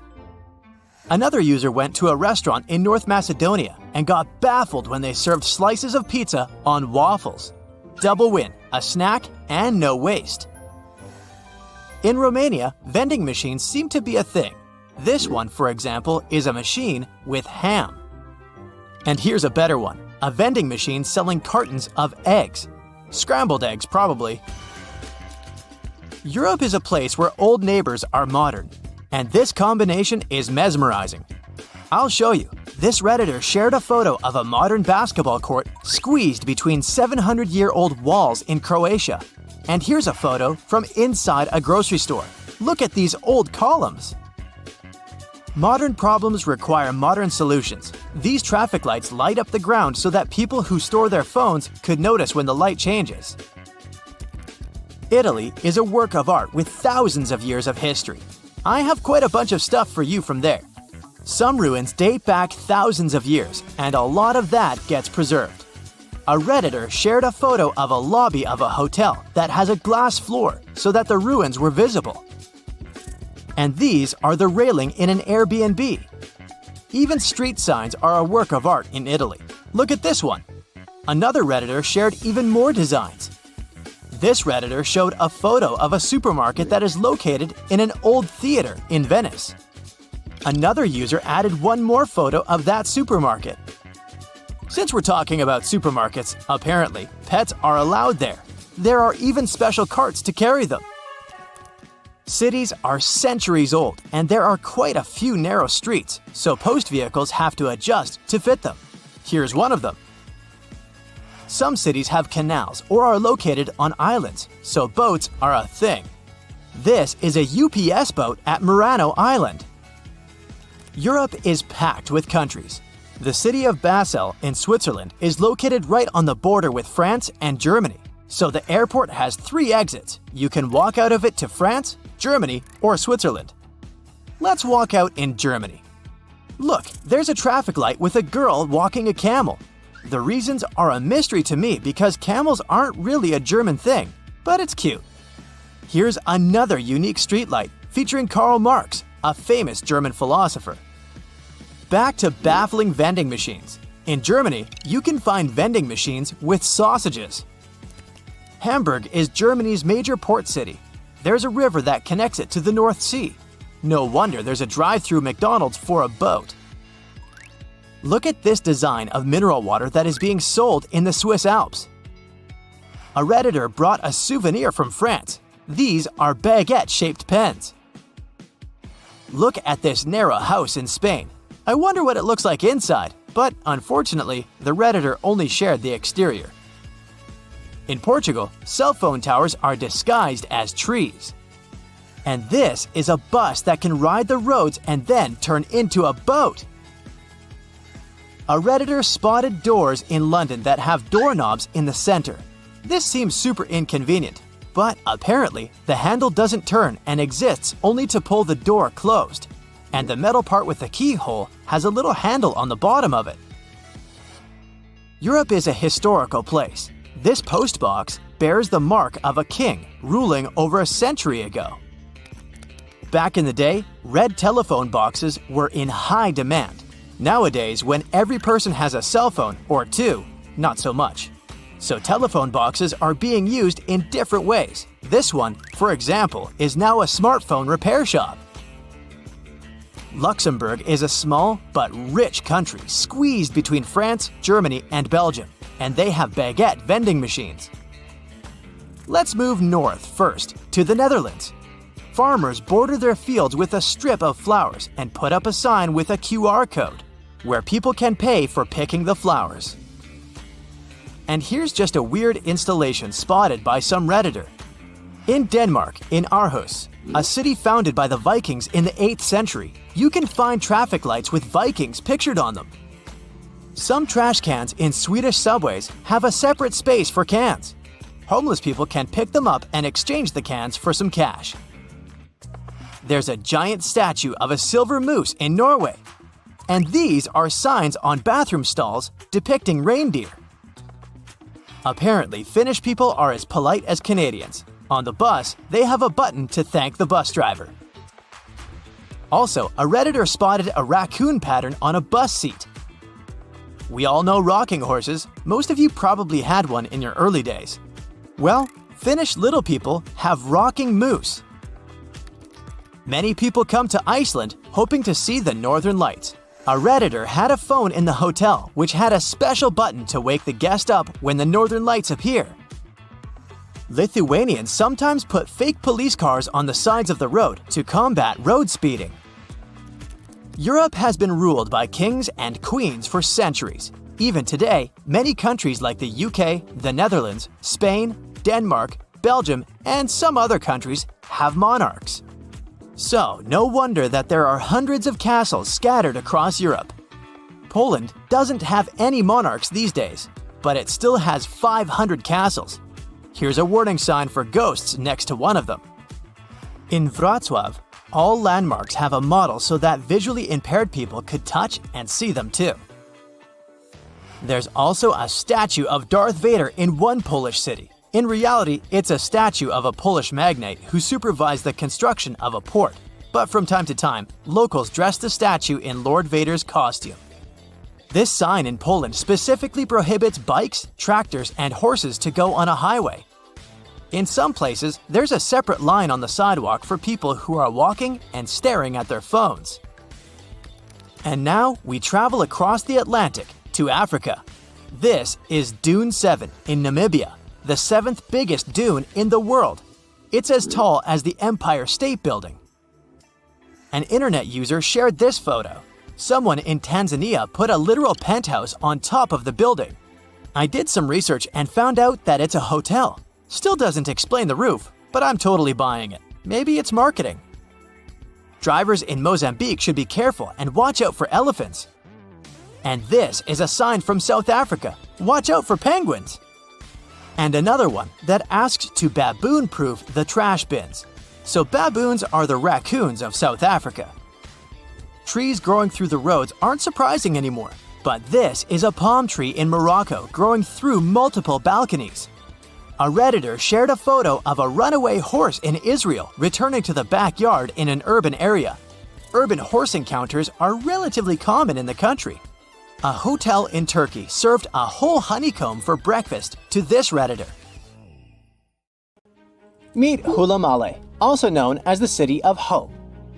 This nickname makes total sense since this artificial island is part of the Maldives' big plan to avoid being completely submerged in the near future. Hulamale was created by placing sand from the seafloor onto a submerged coral platform, and it worked. This city sits about 6 feet above sea level, which means it's twice as high as the Maldives' capital, Male. While more and more people are moving there to live, the island was also designed to serve as a temporary evacuation site during dangerous storms and typhoons. Seychelles is another gem in the Indian Ocean that's at risk of disappearing. Unfortunately, coastal flooding is becoming a common issue there, especially during spring tides and heavy rainfall. The problem is that their main island, Mahé, hosts about 90% of the country's population. Along the coast, it's only about 6 feet above sea level. Fiji is the third tropical paradise on our list, and it's also a top pick for travelers. But this nation is in a tough spot, since it's located right in the middle of the Pacific Ocean, where huge storms can really turn things into chaos. Take Cyclone Winston. It hit Fiji back in 2016 and ended up costing them over $1 billion in damage. So one thing they're doing to protect themselves is planting mangroves along the coast and preserving the ones that already exist. These trees are awesome since they help reduce wind speed during cyclone emergencies and also combat erosion by trapping sediments. Egypt might be in trouble too. I mean, it's not like the whole country is going to be underwater and we'll only see the tips of the pyramids in a few years. But things could really change for them as coastal cities are facing a serious risk. Take Alexandria, for instance. 45% of its population already lives below sea level. If the city is flooded, not only will everyone have to move, but Egypt in general will suffer a major impact on its fish production. In Europe, one of the most at-risk populations is in the Netherlands, where about half the people live in areas below sea level. In the future, planning a romantic gesture with tulips for your girlfriend could become an impossible mission. The Netherlands is responsible for 2/3 of the world's tulip production. So if fields are taken over by saltwater, it's game over for the blooms. But the good news is that the Dutch have centuries of experience dealing with water, so knowing how to work with storm barriers and seawalls can prevent them from a doomsday scenario. The risks of rising sea levels probably aren't higher anywhere else than here in Tuvalu. This island chain, located halfway between Australia and Hawaii, could be the first state to become uninhabitable. Its stunning land is only about 9 feet above sea level. And just by looking at it on the map, you can see how narrow it is. In fact, the narrowest part in Fongafale is only about 65 feet wide. So even before higher tides become a real problem, the country's limited farmland could be flooded with saltwater. The next country on our list is the Philippines. This archipelago in Southeast Asia boasts some of the most stunning scenery, but it faces the risk of flooding for 2 reasons. First, due to rising sea levels, and second, because of crazy, unpredictable weather. Since 1990, events like cyclones, earthquakes, and tsunamis have cost the country over $20 billion. Have you ever heard of Vanuatu? This chain of islands, spread out between Australia and Fiji, could be flooded soon. Vanuatu was one of the first Pacific nations to relocate an entire community to a safer spot. Back in 2005, residents living in risky coastal areas of the northern island of Tegua moved to higher ground. Next up, the Marshall Islands, a country located in the Central Pacific. Studies show that 40% of the buildings in the capital city, Majuro, could end up underwater in the future. But this country isn't throwing in the towel just yet. They've got a game plan. They are fortifying the infrastructures of their low-lying airport, relocating key buildings to higher ground, and putting up seawalls on rural islands. Heading south, we've got Nauru. This is actually one of the smallest countries in the world, covering just 8.1 square miles. Today, it's home to 10,000 people, but it's on the brink of becoming uninhabitable. Water levels are rising about 3 times faster there than the global average. The Buada Lagoon sparks special concern since it's the only surface freshwater resource, and it's located only 16 feet above sea level. Our next stop in the Pacific Ocean is the Republic of Palau. Rising sea levels are no joke for them either, but protecting their crops, especially taro, is a priority at this moment. About halfway between Hawaii and New Zealand lies Samoa, and this country is dealing with a unique situation. Not only is the volume of water increasing there, but their land is also sinking. You see, a couple of strong earthquakes and tsunamis hit Samoa back in 2009. So as the crust bounces back to its original position, the overall land surface is actually going down. Because of this, their housing and main infrastructure could take a serious hit, especially since all their airports are along the coast. Let's head to Kiribati. This Pacific nation has a big problem with frequent flooding because most of its people and infrastructure are near the coast. Apart from the volcanic island of Banaba, none of Kiribati's land is more than 6.5 feet above the ocean. To tackle this situation and keep their population safe, they had this big idea of making a massive floating platform, kind of like the ones oil companies have. But the problem is that it would cost them a fortune. as the project is estimated to be around $2 billion. If visiting Vietnam is on your bucket list, you better hurry up. The top 10 things to do there mostly involve cruising to jaw-dropping spots like down to Ha Long Bay, also known as the Descending Dragons Bay. But by 2050, the surrounding land over there might be underwater. Another huge problem Vietnam is facing is that the main rice fields are getting salty. And if you're into Vietnamese food, you know how important rice is for them. Right now, they're especially concerned about the Mekong Delta region being vulnerable. After all, this is a highly fertile area responsible for most of Vietnam's agricultural output, with over 50% of it being, rice. This nation is really putting in the effort to adjust to this new reality. They're flushing the rice fields in the Mekong Delta with fresh water to get rid of the saltiness. Our next stop is in the Caribbean Sea. Grenada is an island country, but you may know it as the Island of Spice, since its tropical climate is just perfect for cultivating things like nutmeg, cinnamon, cloves, and ginger. Unfortunately, Grenada and its incredible fertile soil also face an uncertain future of being submerged. Let's talk about the last country on our list, the Solomon Islands. 5 islands in this archipelago have already vanished beneath the waves, and 6 others are submerged by 20%. They include the Nusa Evili Island, which was once a hotspot to go to for a picnic in the early 2000s. Even though the situation is complicated, it's important to note that more than 300 of the islands there are inhabited. One thing about the Solomon Islands is that it seems like they're always in some kind of recovery mode, since the country often gets hit by tropical cyclones and flash floods. Their population is already working hard to save their homes from the rising seas by building stone walls along the coast, planting mangroves, and constructing houses in higher areas. Surprise! There's more than 7 continents on our planet. Argoland, a hidden continent, may help us understand how our planet will look in the future. To find out how it hid from us and what secrets it holds, well, you'll just have to keep watching. Ready for a mystery? Scientists have been looking for a piece of land that's been missing for over 100 million years.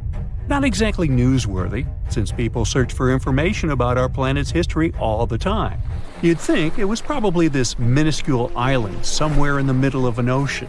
Well, you'd be wrong, because this continent used to be as big as the entire U.S. territory.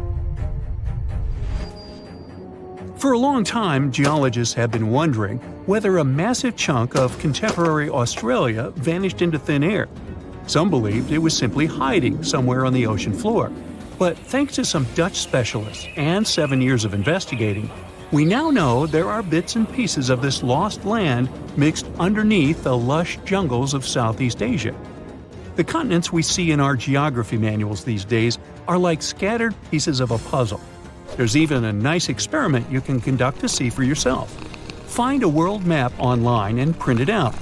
Cut out all of the continents and play around with them for a while. You'll see they all fit together. Probably the most striking thing you'll see is how South America perfectly fits near Africa. If you close up the oceans that were formed in the last 200 million years, the continents look like they form a giant letter C. And that C is what scientists call the supercontinent Pangaea. It was swimming in an ocean called Panthalassa, and the inner portion of that letter C had a smaller stretch of water called the Tethys Ocean. It is in this small ocean where things get interesting. Back in the Jurassic period, this vanished continent, which scientists started calling Argoland, vanished and left a hole in Australia, now known as the Argo-Abyssal Plain. Geologists initially believed this was all due to a process called subduction. It's when one piece of the Earth's crust dives under another and recycles it into the planet's mantle. Usually, specialists track this continental vanishing through off-scraping. That's how they figured out, for instance, that India bumped into Asia and gave us the majestic Himalayan mountains. But for Argoland, things were a bit more complicated. Bits and pieces were popping up in places like Myanmar and Indonesia, but they behaved like these time-traveling relics, looking way older than when Argoland supposedly separated from Australia. It immediately raised the question, if one continent can behave so weirdly, how many others are out there doing the same? Thankfully, scientists have now put together the entire timeline of Argoland and figured out its mystery. It didn't sink or get swallowed up. It simply transformed into an archipelago, breaking into smaller pieces, called microcontinents, and floating away from Australia. These mini-continents then took a little journey before settling down in Southeast Asian jungles. This discovery fits right into the whole Pangea puzzle. It helps us better understand how continents break up and make up, all in one discovery, revealing secrets of biodiversity and climate back from in the day. If you'd like to find out more secrets about history, civilization, or random day-to-day objects, be sure to like this video and subscribe to the channel. Like, for instance, the mystery behind this invisible species line in Indonesia. It's called the Wallace Line, named after the British explorer Alfred Russel Wallace. Over 150 years ago, Wallace was on a journey around the Malay archipelago, visiting thousands of islands. What he found was that animals on one side of this invisible line were considerably different from ones on the other side. This invisible line is like a wall between marsupials and tigers, for instance, or honey-eaters and trogons. But now we know that around 35 million years ago, Australia broke up with Antarctica and collided with Asia, and this continental love triangle triggered significant changes. It didn't just change the way the land looked, it also messed with the species of animals on each side of the Wallace Line. In more recent times, a bunch of specialists published a study saying this collision and climate chaos made Asian species comfy living in the Malay archipelago. Meanwhile, the Aussie animals weren't as happy with the new environment. It was too hot and wet for some, and others just couldn't handle the tropical island lifestyle. The discovery of this continental shift towards Asia might also explain a recent finding of a human species that didn't seem to make any sense either. You see, in this hidden cave in the Philippines, archaeologists stumbled upon a new human ancestor. It seems that about 50,000 years ago, on the island of Luzon, there was this ancient human-like species. The lead researcher believed this finding was crucial for understanding human evolution in Asia, and it named this new species after the island, Homo luzonensis. Now, here's where it gets a bit confusing. The bones found by archaeologists had one small problem. They had a weird mix of traits that hadn't been seen together in any other hominid species. Smaller teeth, similar to ours, yet hands and feet that were more like our ancient humanoid ancestors. It was those throwback limbs in particular that connected this human species with the long-lost Southern Territory. That's because they have this primitive look, like these hard-to-pronounce guys, for instance. Only these two species are separated by 2 to 3 million years of time in evolution. Many have wondered, is Homo luzonensis really a new species? Not everyone is convinced. But it may also explain why living creatures are also affected by the constant shifting of the land underneath us. Now, just because they haven't changed much during our lifetime, it doesn't mean our continents will look like this forever. They evolved from this large megacontinent, and they'll most likely end up in a similar position in the future. On that note, a geologist from a European university tried to predict the future of Earth's supercontinents.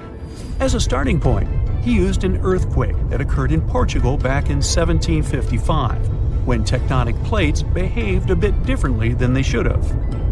After years of research, he came up with a theory in 2016. He believed that the stitches between these tectonic plates might be coming apart, setting the stage for a bigger rupture. It's like when glass cracks between two holes in a car windshield. If this happens, a subduction zone could stretch from the Mediterranean all the way up past Ireland, bringing volcanoes, earthquakes, and new mountains to these areas. If all goes according to this plan, the Atlantic Ocean will disappear, and so will the Pacific, turning into one large stretch of water. Instead of the 7 continents we know today, we'll get a new supercontinent, which he called Arica, because it would have Australia and the Americas at its heart. Now, it's not the only possible scenario, though. Novo Pangea might be another, and it's easy to foresee. The Atlantic stays open and the Pacific closes. Then there's Amasia.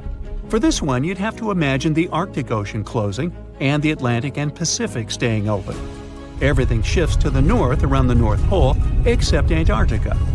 One final scenario would be called Pangea Ultima. Slow down the spreading in the Atlantic, and a new subduction plate pops up on the America's east coast. Well, either way, if all the continents collide in the future once more, some say it won't be fun to experience. It's believed that in around 250 million years, we'll feel like we're being trapped in a sweltering, soggy plastic bag. Weirdly, that bag will be the best place to live on Earth, the coastal areas. As for the inland spots, they'll be sizzling, like a desert on fire. Many of the species of animals we know today might not make it. As for us humans, we'll need to be creative if we want to withstand the heat. We should be thankful, though. These digital models are still great because we can use them to test all sorts of interesting ideas. For example, how these supercontinents would mess with tides. Taking future space travels into consideration, these models can help us understand the climates of exoplanets too. Those are located outside our solar system. So, the distance from New York to Lisbon, on the other side of the Atlantic, is well over 3,000 miles. At the average walking speed for a human, you could trek there in a month and a half. That's not counting the rest stops and much-needed sleep.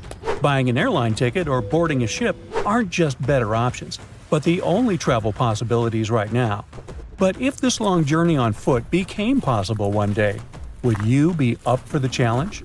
The most obvious obstacle is all that water in the Atlantic Ocean. It covers around a fifth of the Earth's surface. All the oceans take up around 70% of our planet.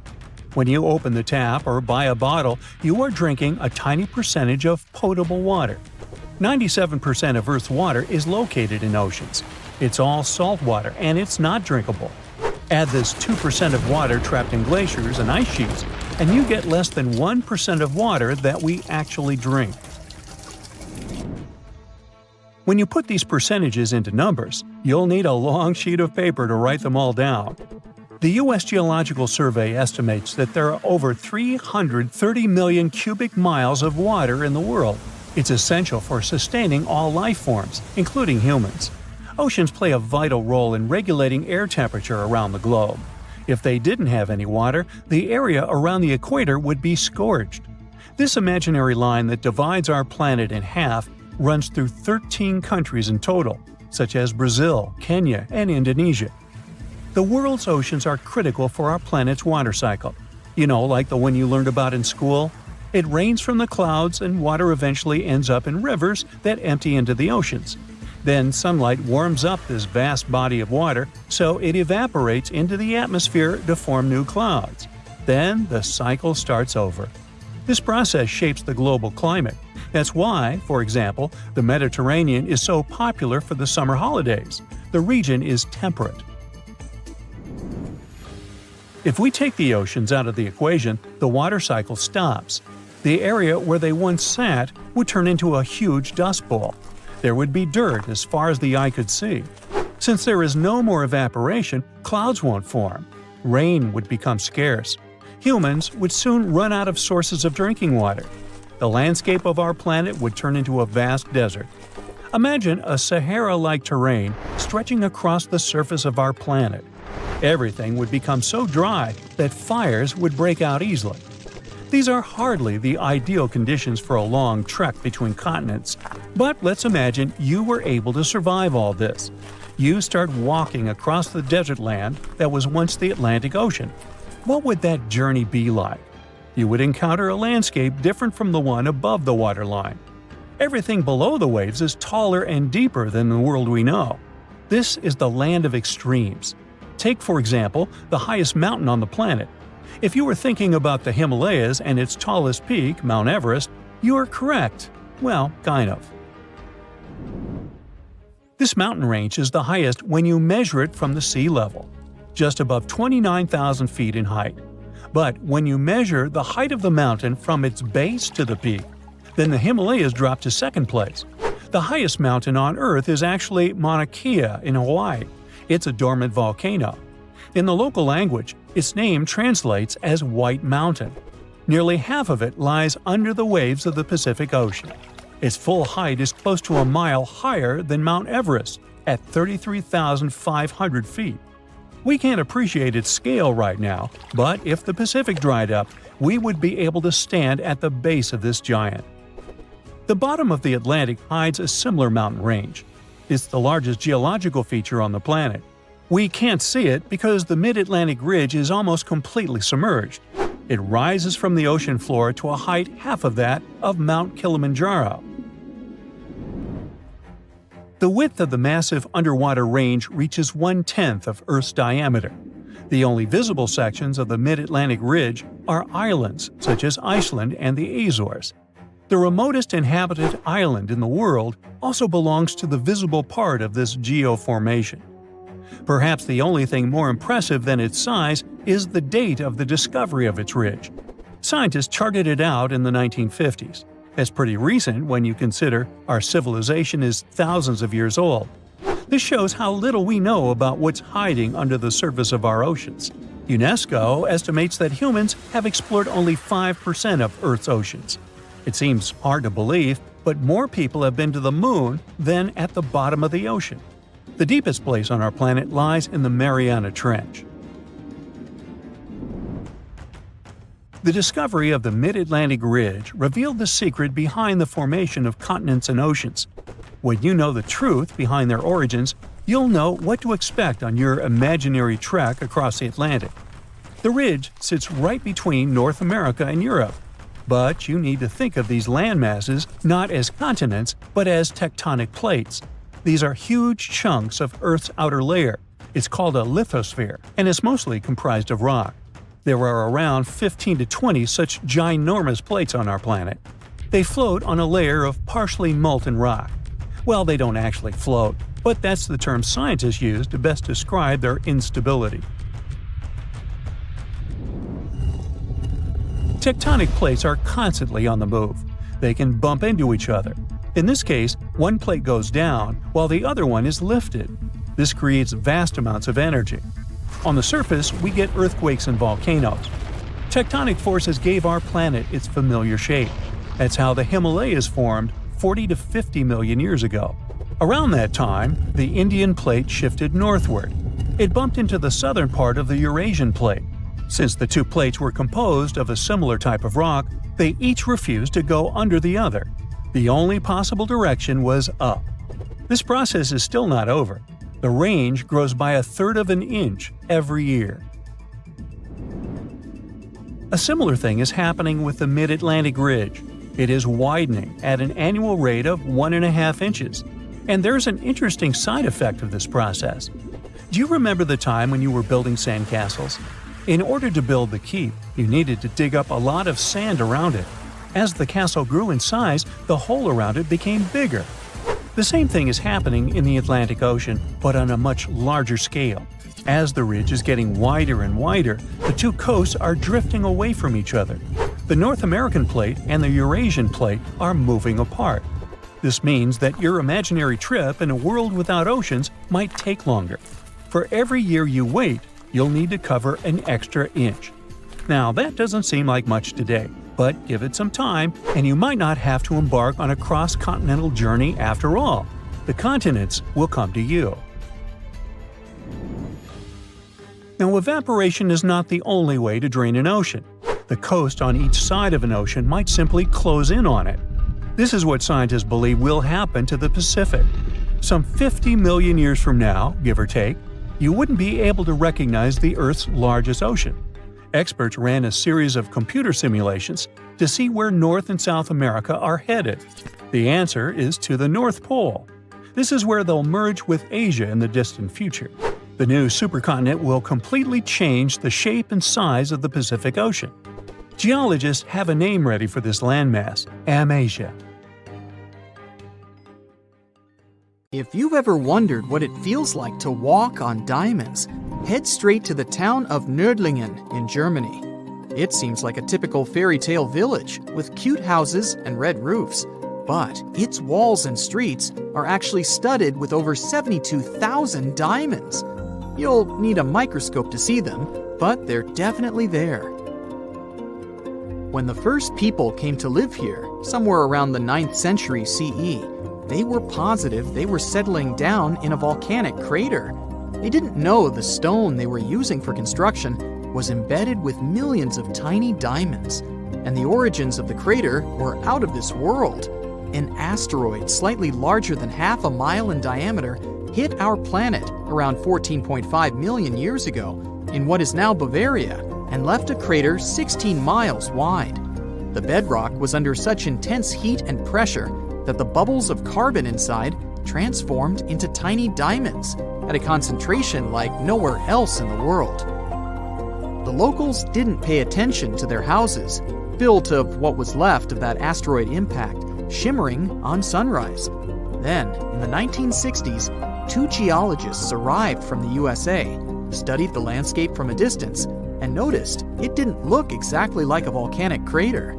After further research, they realized their theory that the crater was shaped from above and not from below proved right. They even had to change school books after the discovery, not to mislead the students.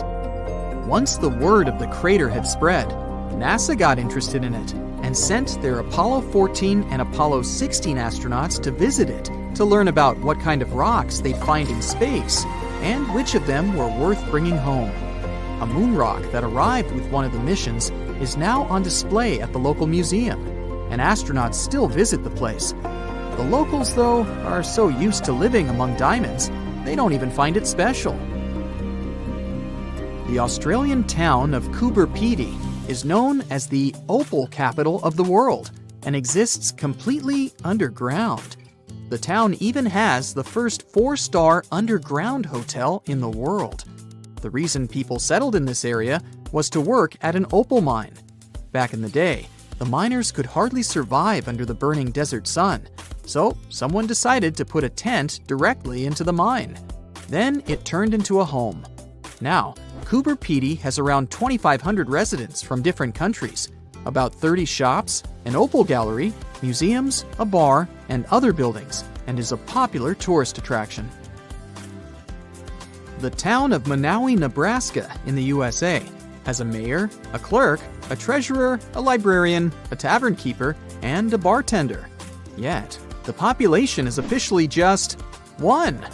Elsie Eiler has been doing all those jobs, paying taxes to herself, and voting herself for mayor since 2004.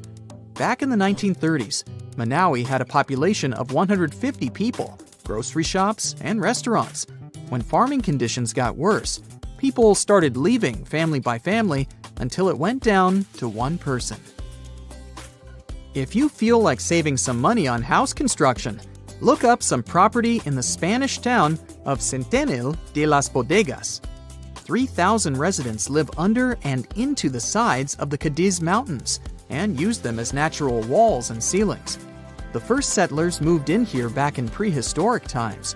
The rocks keep the houses cool in the summer and warm in the winter. Neft Dashleri in Azerbaijan was built as an oil platform in 1940, directly in the Caspian Sea. Once they discovered rich oil deposits, it started growing and is now made up of a network of platforms with around 5,000 people working and living here. The town has apartments, bridges, a library, a community center, and even a movie theater. The Japanese village of Nagoro has an unofficial second name, the Scarecrow Village. The last children were born here over 20 years ago. It officially has less than 50 residents, but it feels complete thanks to 350 life-size human dolls. When a local lady came back here in 2000 to look after her aging father, she saw the empty streets, shops, and schools. To change that, she and her friends started making cute dolls to replace the residents. The entire town of Whittier, Alaska, lives under one roof of a 14-story building of a former barracks. That's around 220 people who live here all year round, plus all the shops, a police station, a post office, a hospital, and a church. The locals are mostly working in commercial fishing, recreation, and tourism, or for the state ferry and railroad. The idea behind having everyone and everything in one place is to save money on heating in the always cold climate and let the people do all their business inside. This way, they don't have to face the unbearably strong winds. There's a town in Svalbard, Norway called Longyearbyen, where the sun sets on October 25th and doesn't rise again for the next 4 months. When it rises again in spring, the locals gather on the step of an old hospital at 12:15 to welcome the sun and celebrate its return. Then, it doesn't set for over 4 months. It happens because of the way the Earth is tilted on its axis. The sun only rises and sets once each year at the North and South Poles. Longyearbyen is the northernmost town in the world, so it gets affected by that. Its residents occasionally see polar bears and reindeer in the streets and get around on snowmobiles. The Italian village of Viganella was built right at the bottom of a deep valley and on the wrong side of the mountains. They cast huge shadows and deprived the village of the sun for the entire winter. The locals used to live like that for centuries, until one engineer decided to build a large mirror high on the opposite slope of the mountain. It's operated by a computer and reflects light on the central square of Viganella for at least 6 hours a day during the darkest months. Santa Cruz del Islote in Colombia is one of the world's most crowded islands, with around 600 residents in a 2.5-acre area. Fishermen built this island on a coral platform over a century ago. They chose it because of its beautiful location and the absence of mosquitoes. The families of the original settlers were growing, and most of them never left the island. You'll only find people with 6 different last names living here. When the family needs extra space, they just add an extra floor to one of around 100 homes in town. Now it has a school, shops, a church, and 1 restaurant. There is no traffic, since the streets aren't wide enough for cars or trucks, and the distances are perfectly walkable. No one on the island locks their doors, because everyone knows each other, and there hasn't been a single crime. Another place where people don't lock their doors is the Shani Shingnapur village in India. In fact, local homes and even shops don't have front doors, keys, and locks, but locals never feel unsafe. Residents believe their village is under the protection of Lord Shani, who will punish anyone who tries to steal something. A legend says that around 300 years ago, after heavy rain and flooding, the locals found a huge rock. The same night, Lord Shani appeared in the dreams of the village head and promised to protect the village if they kept the rock in the village unsheltered. The deity would live on the rock and oversee the village. Once the first bank opened in the village, they added a glass entrance and a barely visible electromagnetic lock with a remote control to respect the tradition. If you're looking for the most relaxed place in the world, check out the Villages in Florida. You can't move here unless there is at least one person over 55 in your home. And you'd have to leave behind any family members under 19. The most popular means of transportation in the villages is a golf cart. There are all sorts of free fun activities for the residents, so it's far from boring. Do you know how many continents there are on Earth? That's an easy one, 7. But wait a second, aren't Europe and Asia one large continent, Eurasia? It looks so when you look at the world map. Well, scientists think differently. They don't just look at bodies of land sticking out of the sea. Geoscientists study the types of rock that continents are made from. When you see the world from their perspective, the number of continents actually increases. Yes, they are not a myth. Lost continents exist, or at least they used to. They are hiding under other landmasses. Peekaboo! Researchers have recently discovered one continent just like that. It's called Greater Adria. Sound familiar? Yes, it has something to do with the Adriatic Sea. This lost continent is completely buried under Europe.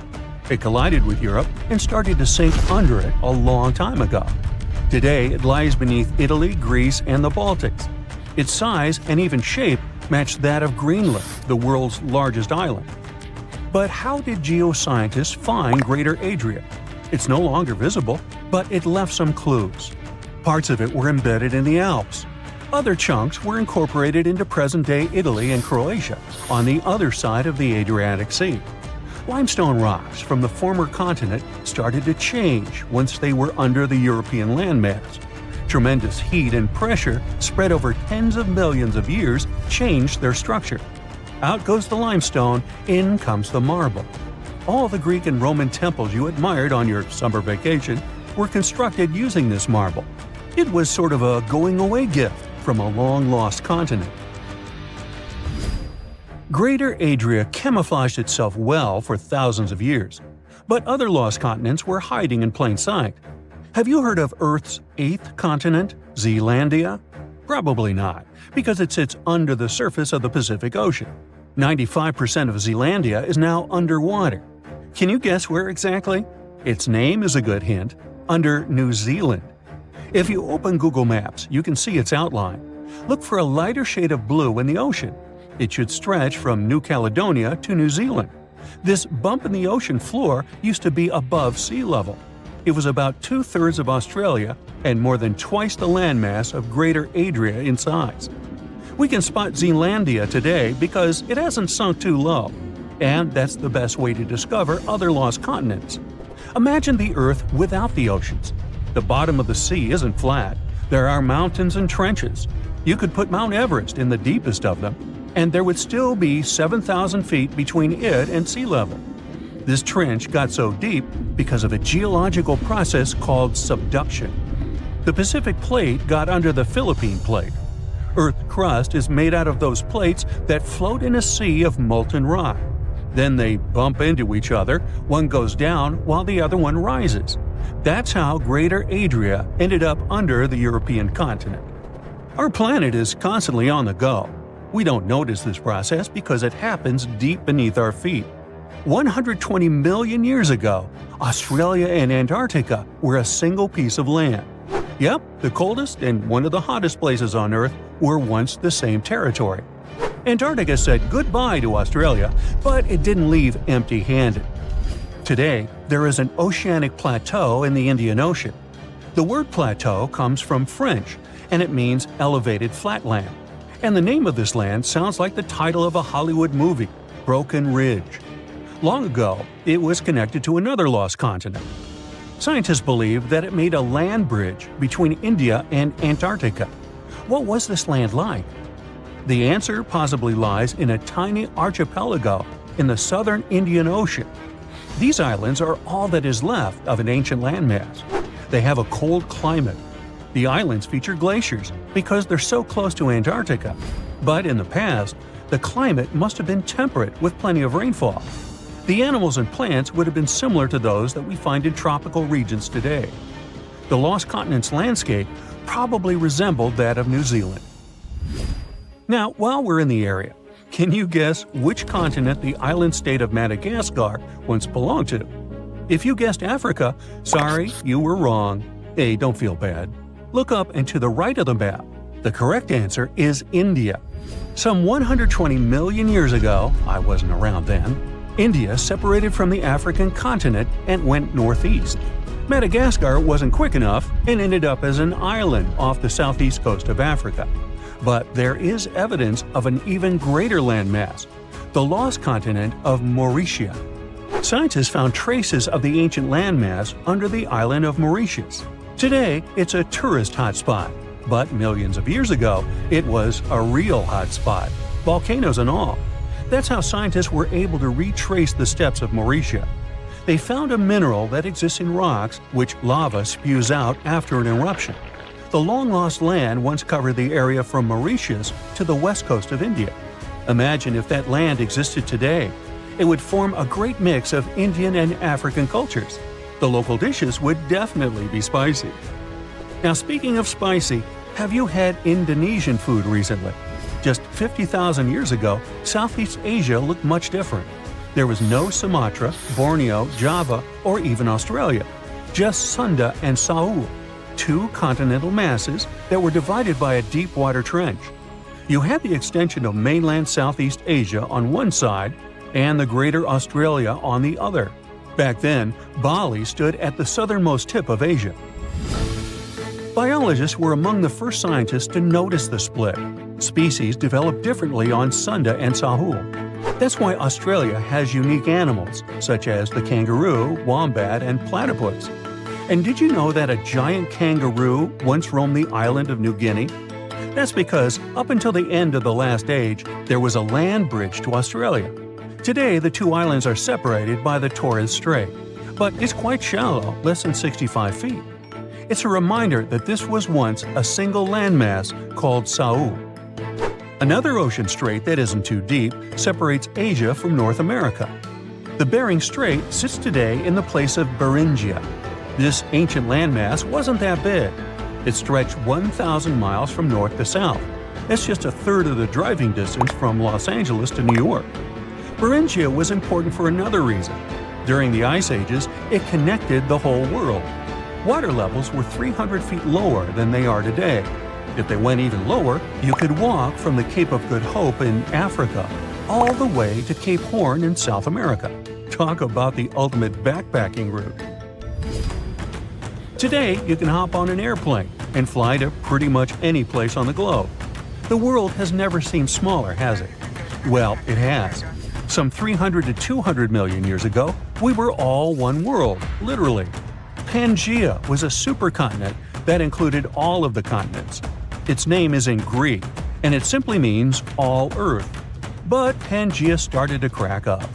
The biggest gap formed between the Americas on one side and Europe and Africa on the other. Seawater soon started pouring in, and that's how we got the Atlantic Ocean. This process is by no means over. While you are watching this video, North America is drifting further and further away from Europe at the rate of 1 inch per year.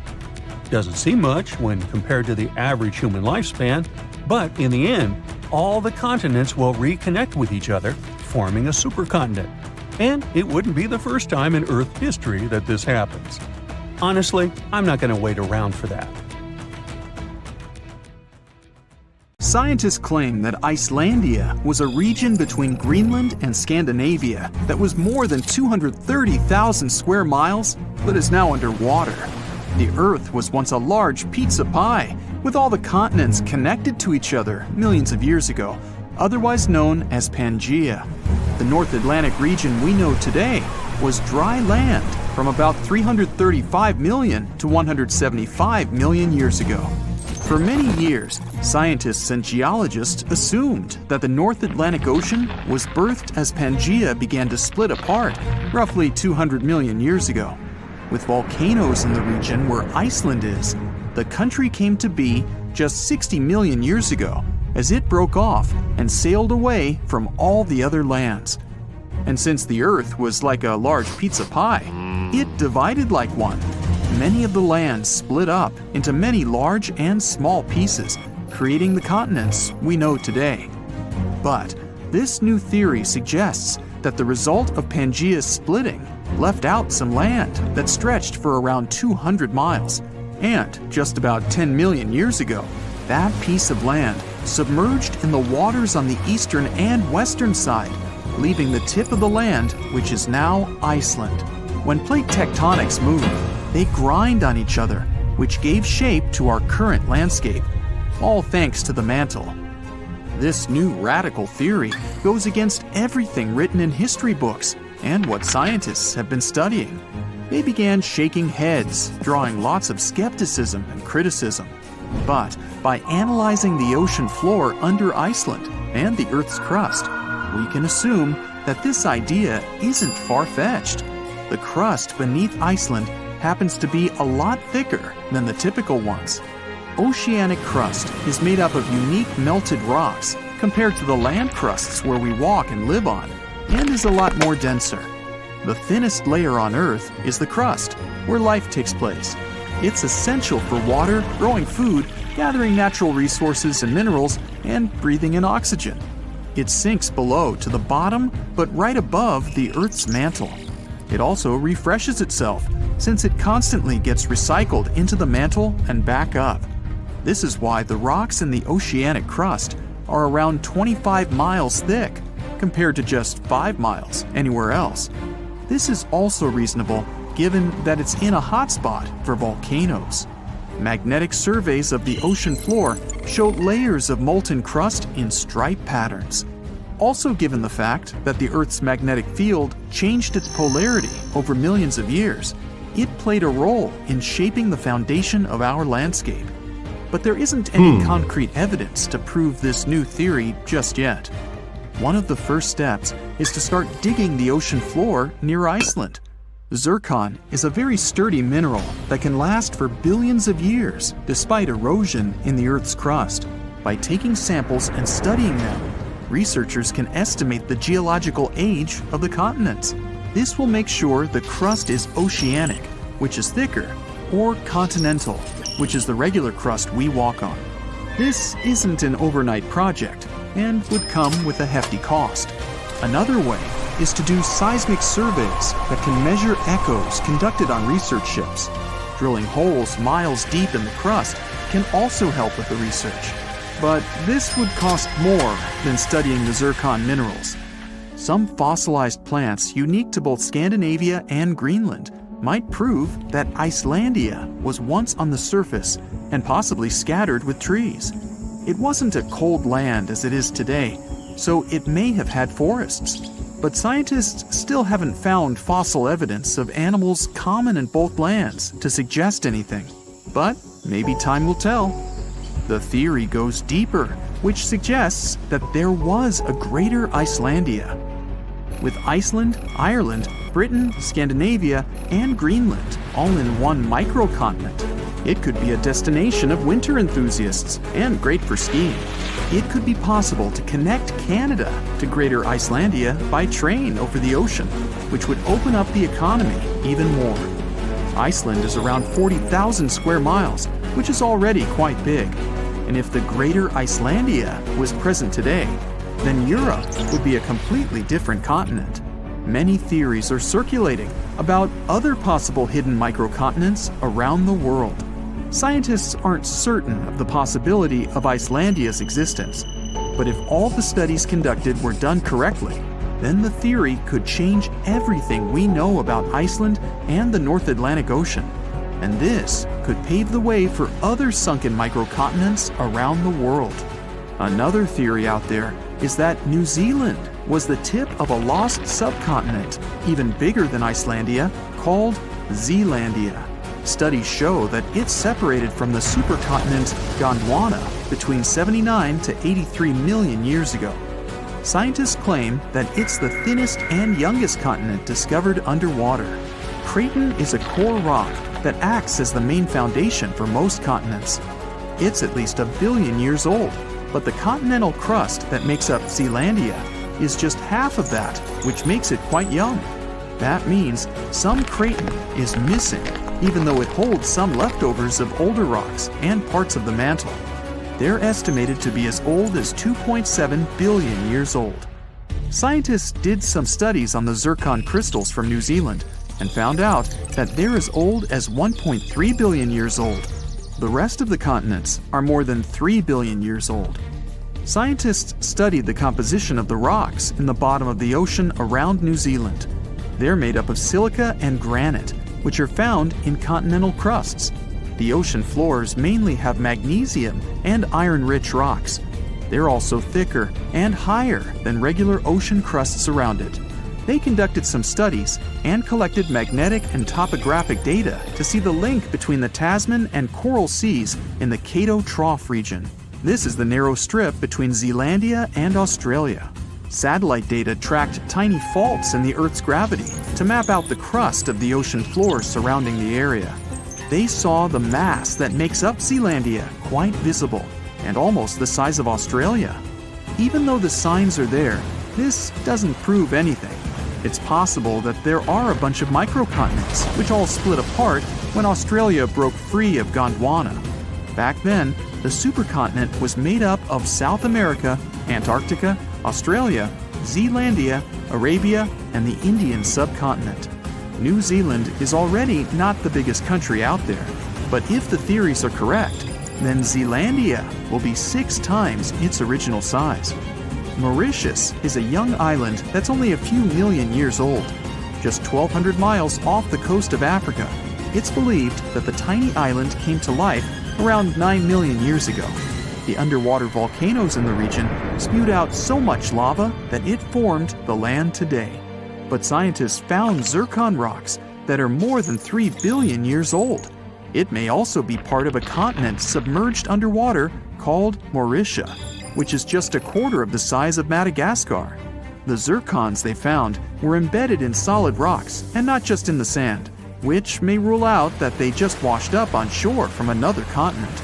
Some scientists are still not convinced.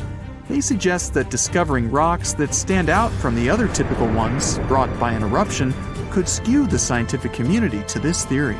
But just like how Icelandia could be part of Greater Icelandia, Mauritia was once called Rodinia, which consisted of India and Madagascar. Theories suggest that Mauritia was covered in water when India broke away from Madagascar, something like 85 million years ago.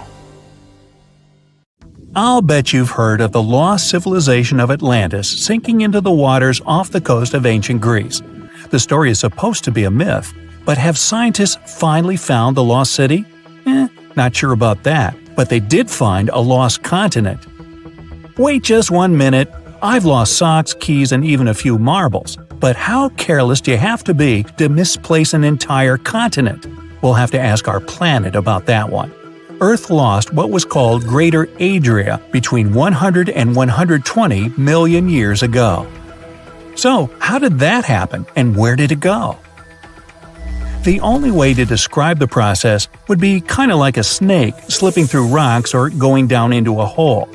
It's easier to imagine losing a continent when you think about how hard it is to find a snake that's escaped your curious stares. Most snakes don't leave trails. In fact, if you weren't around 100 million years ago to watch that snake slide beneath a boulder, and I wasn't, you'd never know it happened. Just like scientists might never have found Adria if it weren't for the snakeskin, the mountains. Let's say your fleeing snake slithers under a rock. It's long past due for a shedding, so its old skin scrapes off and bunches up right there in that tiny space between the boulder and the ground. That's what Greater Adria did. When it broke off from a humongous landmass known as Gondwana, stick around for more on that here in a few, the Greenland-sized chunk headed north. When it eventually crashed into Europe, it slipped under and caused the meeting place of the two continents to fold and scrunch up. For years and years, it just kept going, and those folds kept growing. In the end, it left behind very obvious and famous traces. You might even have gone skiing on them during a winter vacation. I'm talking about the Apennines and the Swiss Alps. Professor Douwe van Hinsbergen, the geologist who led the research team responsible for this colossal discovery in September 2019, has his own analogy. He compares this folding action to what happens when you stick your arm into a small space and your shirt sleeve can't fit through. It bunches up, and those bunches are like the mountain range. You might be wondering if other mountain ranges have similar origins. They do. Ever push sand together with your hands? Your hands work like shifting landmasses, and those peaks of sand you created are a mini version of the Rockies. The snakeskin, your shirt sleeve, the sand. The point here is that mountains get left behind when massive chunks of land smash into and slip under each other. But what about the disappearing continent that leaves them? What happened to Greater Adria itself? Just as a snake burrows underground for the winter, Adria kept sliding beneath the surface. Dr. van Hinsbergen thinks she's probably nice and cozy about 900 miles under southern Europe right now.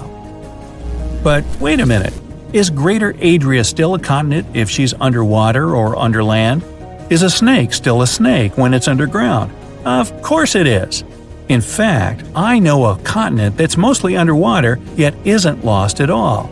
Ever heard of Zealandia? It's also called the New Zealand continent or Tasmantis. It looks like an archipelago, which is a string of islands, but if you peek under the water, you'll see that it's really one continuous piece of submerged land with mountaintops poking out over the surface. Those peaks are the islands. Zealandia is categorized as a microcontinent, which then begs the question: what is a continent anyway? That's a matter of some debate. In fact, we Earthlings can't even agree on how many continents, not counting the lost and micro ones there are. Generally, a continent is an enormous landmass. If you're from the US, you heard that there are 7 of them: Africa, Antarctica, Asia, Australia, also called Oceania, Europe, North America, and South America. European school kids, however, combine Europe and Asia into Eurasia, so they only learn 6 continents. South Americans also recognize 6, but they keep Europe and Asia separate and combine North and South America instead. What's even stranger is that everyone seems to agree that Australia is a continent, while Greenland isn't, and has to make do with the title of world's biggest island. Poor Greenland. This all has something to do with the tectonic plates that lie beneath the continents, but that's a discussion best left for another video. So, where did all these continents come from in the first place? Well, if you've ever looked at a globe or a map, you probably noticed that the 2 great landmasses surrounding the Atlantic Ocean, North and South America on one side and Europe and Africa on the other, seem like puzzle pieces that could be pushed together to form one even more gigantic mass. You might also know that there's a name for that mass: Pangaea.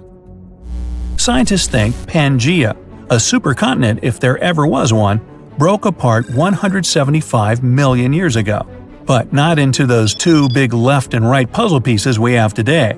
Instead, the split probably ran horizontally, leaving a connected North America, Europe, and Asia on top, a mass called Laurasia, while South America stuck it out with Africa, Antarctica, and Australia in a mass known as Gondwana. Yes, that very one that Greater Adria would break free from later on. So, if you took all of Earth's land masses, continents, microcontinents, islands, and archipelagos, and squished them together, would you get the original blob of land known as Pangaea? Nope. Not only would you be missing the parts of continents that lie underwater, like the masses connecting archipelagos, you'd also be missing all the ones lost over time. Oh yeah, there are others besides Adria. Scientists are looking for them, and they've already found some. One of those lost continents is the Rio Grande Rise. It's a stretch of underwater seamounts that's been dubbed Brazil's Atlantis. Greater Adria lay somewhere between North Africa and southern Eurasia. Hey, that's right around the Mediterranean Sea, and the Mediterranean is where Greece and Athens are. So, Greater Adria must have been Atlantis, right? Doubtful. Historians think Plato made up the story of Atlantis, but could it have really happened? You might think so if you believe the story of Greek deities punishing the civilization for starting a beef with Athens. But a more scientific theory would propose that Atlantis was simply flooded. Or perhaps it could have been one of the islands scraped off and left behind when Greater Adria dove under Europe. Disappointing as it is to say, the one thing we can't be sure of is that Adria itself wasn't Atlantis. The tectonic forces that shoved the continent under Europe did so over 100 million years ago. That's about 80 million years before any human showed up on our planet to start a conflict with Athens or anyone else. If you look at all the world's continents like broken puzzle pieces that formed a shattered Pangaea, you could say that Dr. Van Hinsbergen and his team have spent the last 10 years trying to put that puzzle back together. And like actual puzzles, it's hard to do that when you're missing a bunch of pieces. I'm looking at you, Adria.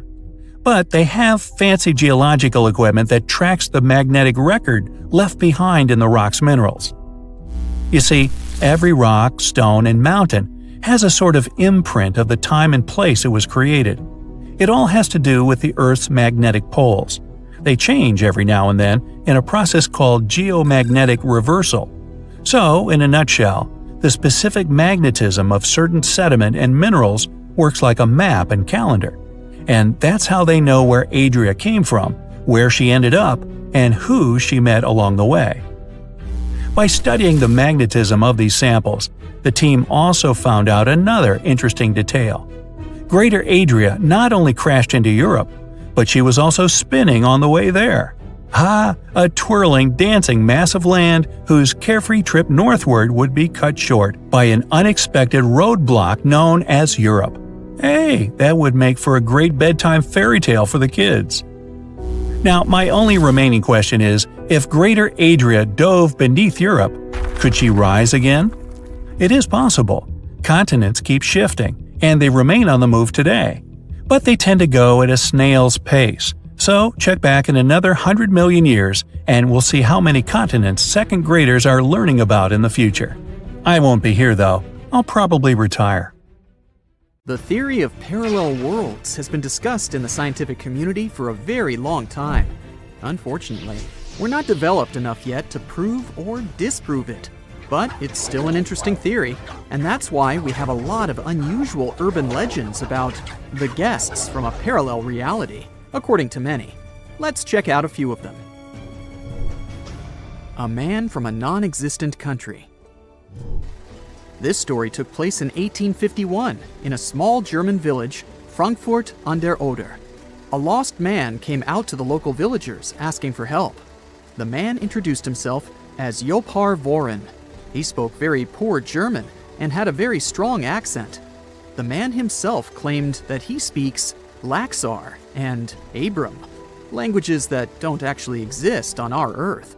He claimed to be from Laxaria, a country on the mainland called Sacria, separated from Europe by a huge ocean. However, none of these places existed on the Earth's map. People sent Jopar to the local authorities. He talked to a psychiatrist, but the doctor concluded that the man was totally sane. An investigation by the local police also revealed nothing suspicious about him. Jopar Voren claimed that the purpose of his visit to Europe was to find his long-lost brother. He survived a shipwreck and found himself near the village. They showed him a map of the world and a globe and asked him to indicate the place where he crashed, but he didn't recognize anything familiar. He seemed to have extensive knowledge about his homeworld. Jopar named 5 main continents on it: Sacria, Aflar, Astar, Auslar, and Uplar. His story was considered plausible. Scientists from Frankfurt decided to send the man to Berlin for further research. However, during the trip, he had something like a seizure. The man suddenly jumped out of the carriage and disappeared into the surrounding forest. Despite a long and thorough search, no traces of Jopar were found. He seemed to have disappeared as mysteriously as he had appeared. Inspector Leboeuf, who was assigned to escort him to Berlin, thought this man could be a being from another world, and that he had returned from where he had come from. Lady on Highway 167. This incident happened on October 20th, 1969. It was first reported in 1988 in the magazine Strange. The article tells about 2 men, LC and his business partner, Charlie. The names are fictitious. One afternoon, LC and Charlie were driving along Highway 167 in southwest Louisiana. Discussing work, they drove toward the oil center of Lafayette. The highway was empty at first, but then the men noticed a very old and very slow car ahead. The men started discussing this mysterious car. Such cars hadn't been produced for several decades, but this one looked quite new. The men thought it was thanks to the owner's care and admired it. They slowed down to get a better look at the car. LC noticed a bright orange sign on it that said 1940. They saw a driver. It was a young woman in old-fashioned clothes, a hat with a long feather and a fur coat, even though it was warm outside. There was a child next to her, also dressed in a warm coat and a hat. LC and Charlie wanted to talk to her, but then they noticed the expression on her face. The woman was looking around in panic, almost on the verge of crying. LC called out to her and asked if she needed help. She nodded, and he gestured for her to park on the side of the road. But when the men also parked, they suddenly noticed that the woman's car had disappeared. They looked around the highway in shock. She couldn't have gone somewhere far so fast, but the car was nowhere to be found. After some time, another man drove up to LC and Charlie. He saw everything that happened and claimed that the car had simply disappeared. The men talked about the incident for several hours. When they reached the city, they contacted the police. However, the police couldn't help them in any way. Apart from their words, there was no confirmation of the existence of the car. The case was discussed for a while in local newspapers, and then was forgotten. The Gadianton Canyon Incident. This incident occurred in May of 1972 in southeastern Utah near the Modena Railroad crossing on the edge of the Escalante Desert. Jenna North was driving her father's 1971 Chevrolet Nova. Her friend, Carol Abbott, was in the passenger seat. In the back seat, there were two other girls, Lisa Rockford and Bethany Gordon. It was after 10 p.m. when the girls crossed the Utah-Nevada state line. They wanted to get back to campus before their housekeeper, Mrs. Mortensen, locked the dorm doors. This stretch of Highway 56 in Utah is pretty deserted. There's nothing there but sand and a few plants. The girls were very happy when they finally noticed the Union Pacific Railroad crossing in Modena. But right behind the railing, Jenna noticed two highways. One went into the desert, and the other to Gadianton Canyon. The girls decided to take the road to the canyon. They thought it would be a shortcut to campus. The other girls were chatting with each other when Jenna noticed that they were no longer driving on asphalt, but on white cement. "Watch out!" suddenly shouted one of the girls. The road ended abruptly at a high rock wall. It was a dead end. They had to go back the same way they came here.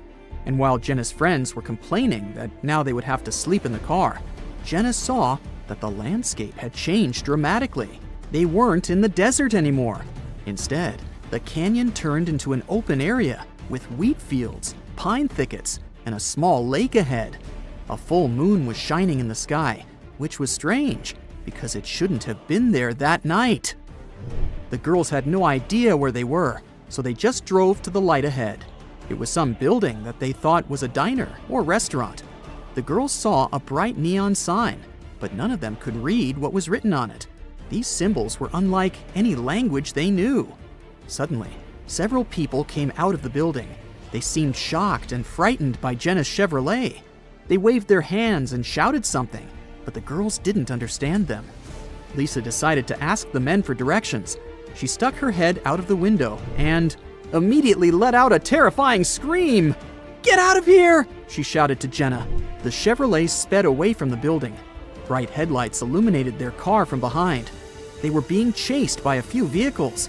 These vehicles were egg-shaped, had 3 wheels, and made a buzzing sound.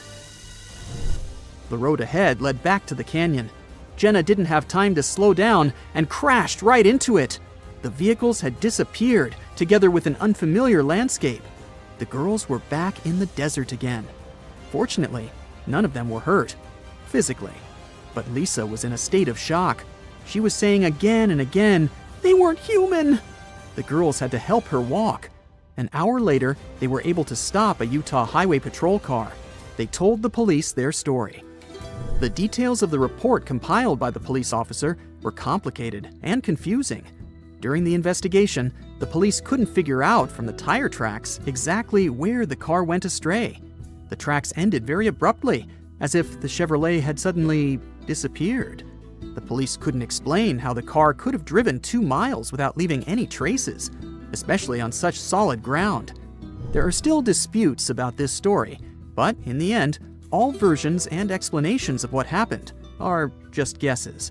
Perhaps we'll never find out the truth. These were the urban legends about interdimensional traveling. Of course, there's no proof that any of these stories are real. Often the truth turns out to be very mundane.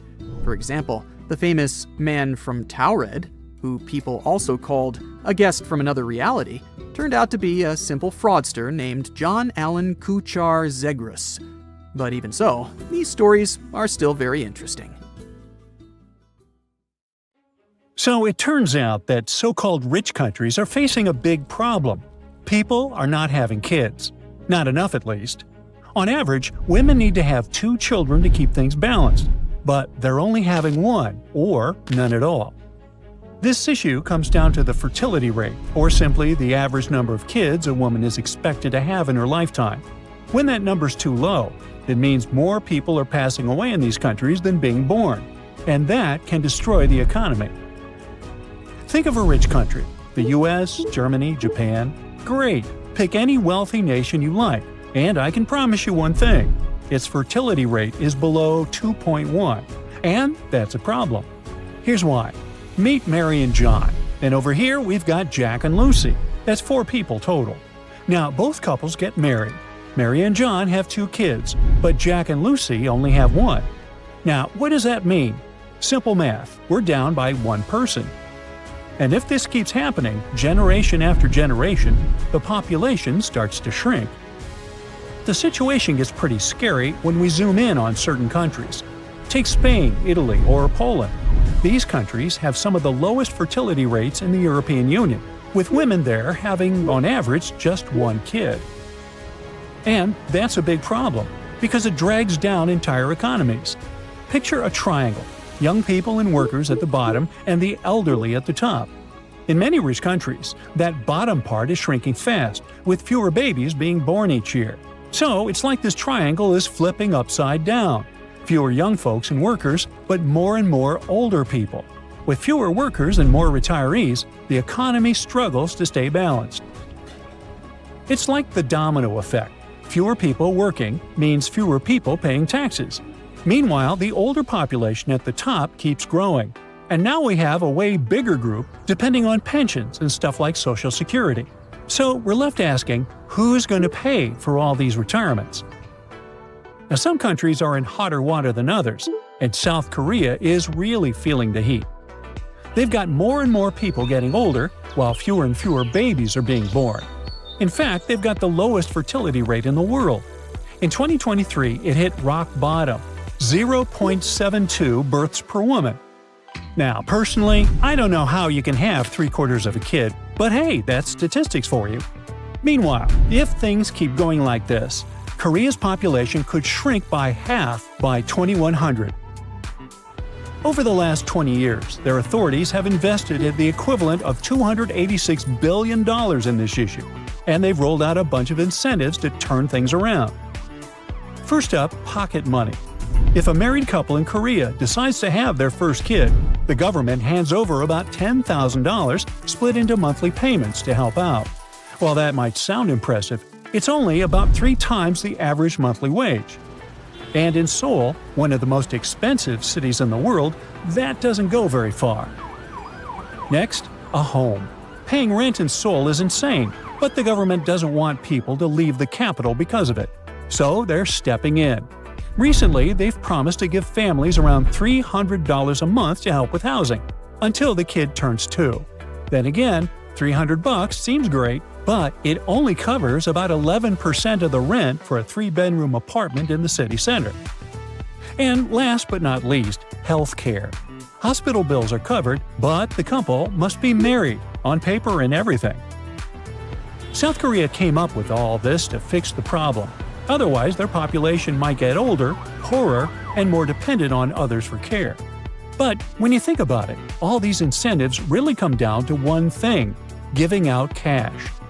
Even so, their demographic problem hasn't gotten any better. So the authorities had to come up with more creative solutions, like offering jobs with flexible hours for parents with kids under 5. And they can borrow things like toys or strollers from the government, totally for free. So why don't women want to become mothers? There's a bunch of reasons. But one of the most important is work. Women are getting more education and grabbing more opportunities in the job market than ever before. But a lot of jobs have crazy hours, with people working late every single day. So many women get stuck in that cycle, waking up early, going to work, coming home late, and sleeping. Then it all starts over the next day. They don't have time to meet a partner, and even less time to raise someone. In fact, education in general is one of the biggest reasons why birth rates are dropping. Spending so many years in school, then in college, means women are pushing back the age they have their first kid. Once they finish their education, they often want to focus on work and building their careers before starting a family. So they're not becoming moms in their teens or early 20s anymore. And by the time they hit 30, things aren't much better. Sure, they might finally land a stable job, but most employment policies still don't offer enough support for childcare. But it's not only education. Younger generations are getting delayed in, well, everything. I mean, it's way harder for them to tick off all the adulting boxes, like having a well-paying job or buying a nice house. And these things are usually a big part of whether people decide to start a family or not. Another reason people aren't having kids: putting a new human into this world is expensive and time-consuming. The average childcare costs in Australia, for example, have gone up faster than inflation. School tuition, even for public schools, takes a big chunk out of parents' budgets. Think about it. Computers, uniforms, field trips, extracurricular activities – all that adds up to the cost of financing someone's education. Over 13 years, parents spend over $80,000 on public education. And if we're talking about private schools, that number jumps up to almost $350,000. And don't worry, these costs are just for one kid. Now imagine having 2 or 3. So what is the solution? Well, there are 2 ways to tackle the problem that don't involve pushing the population to have more kids. Nations can keep their population healthier and employed longer, like what Singapore is doing. They're putting a lot of effort into raising the retirement age, offering midlife training, and encouraging companies to hire older workers, like those over 69. Another way is to encourage people from other countries to come in, especially young ones who are ready to work. That's, for example, the strategy Canada uses. Now, if the goal is really to get women to have more kids, a lot of countries use the baby bonus strategy, basically giving money and benefits to families, just like South Korea does. The problem is that some experts say it is pretty ineffective, as financial incentives don't address the complexity of the issue. For them, what these wealthy countries need to do is offer better career and housing opportunities for young people, like giving incentives for companies to offer more flexible hours or work-from-home options for young parents. They also need to push strategies to lower the cost of housing, especially in big cities. Plus, they need to focus more on the aging population, using technological innovations to support them. That would help not just parents, but families as a whole. So, what do you think? That's it for today. So hey, if you pacified your curiosity, then give the video a like.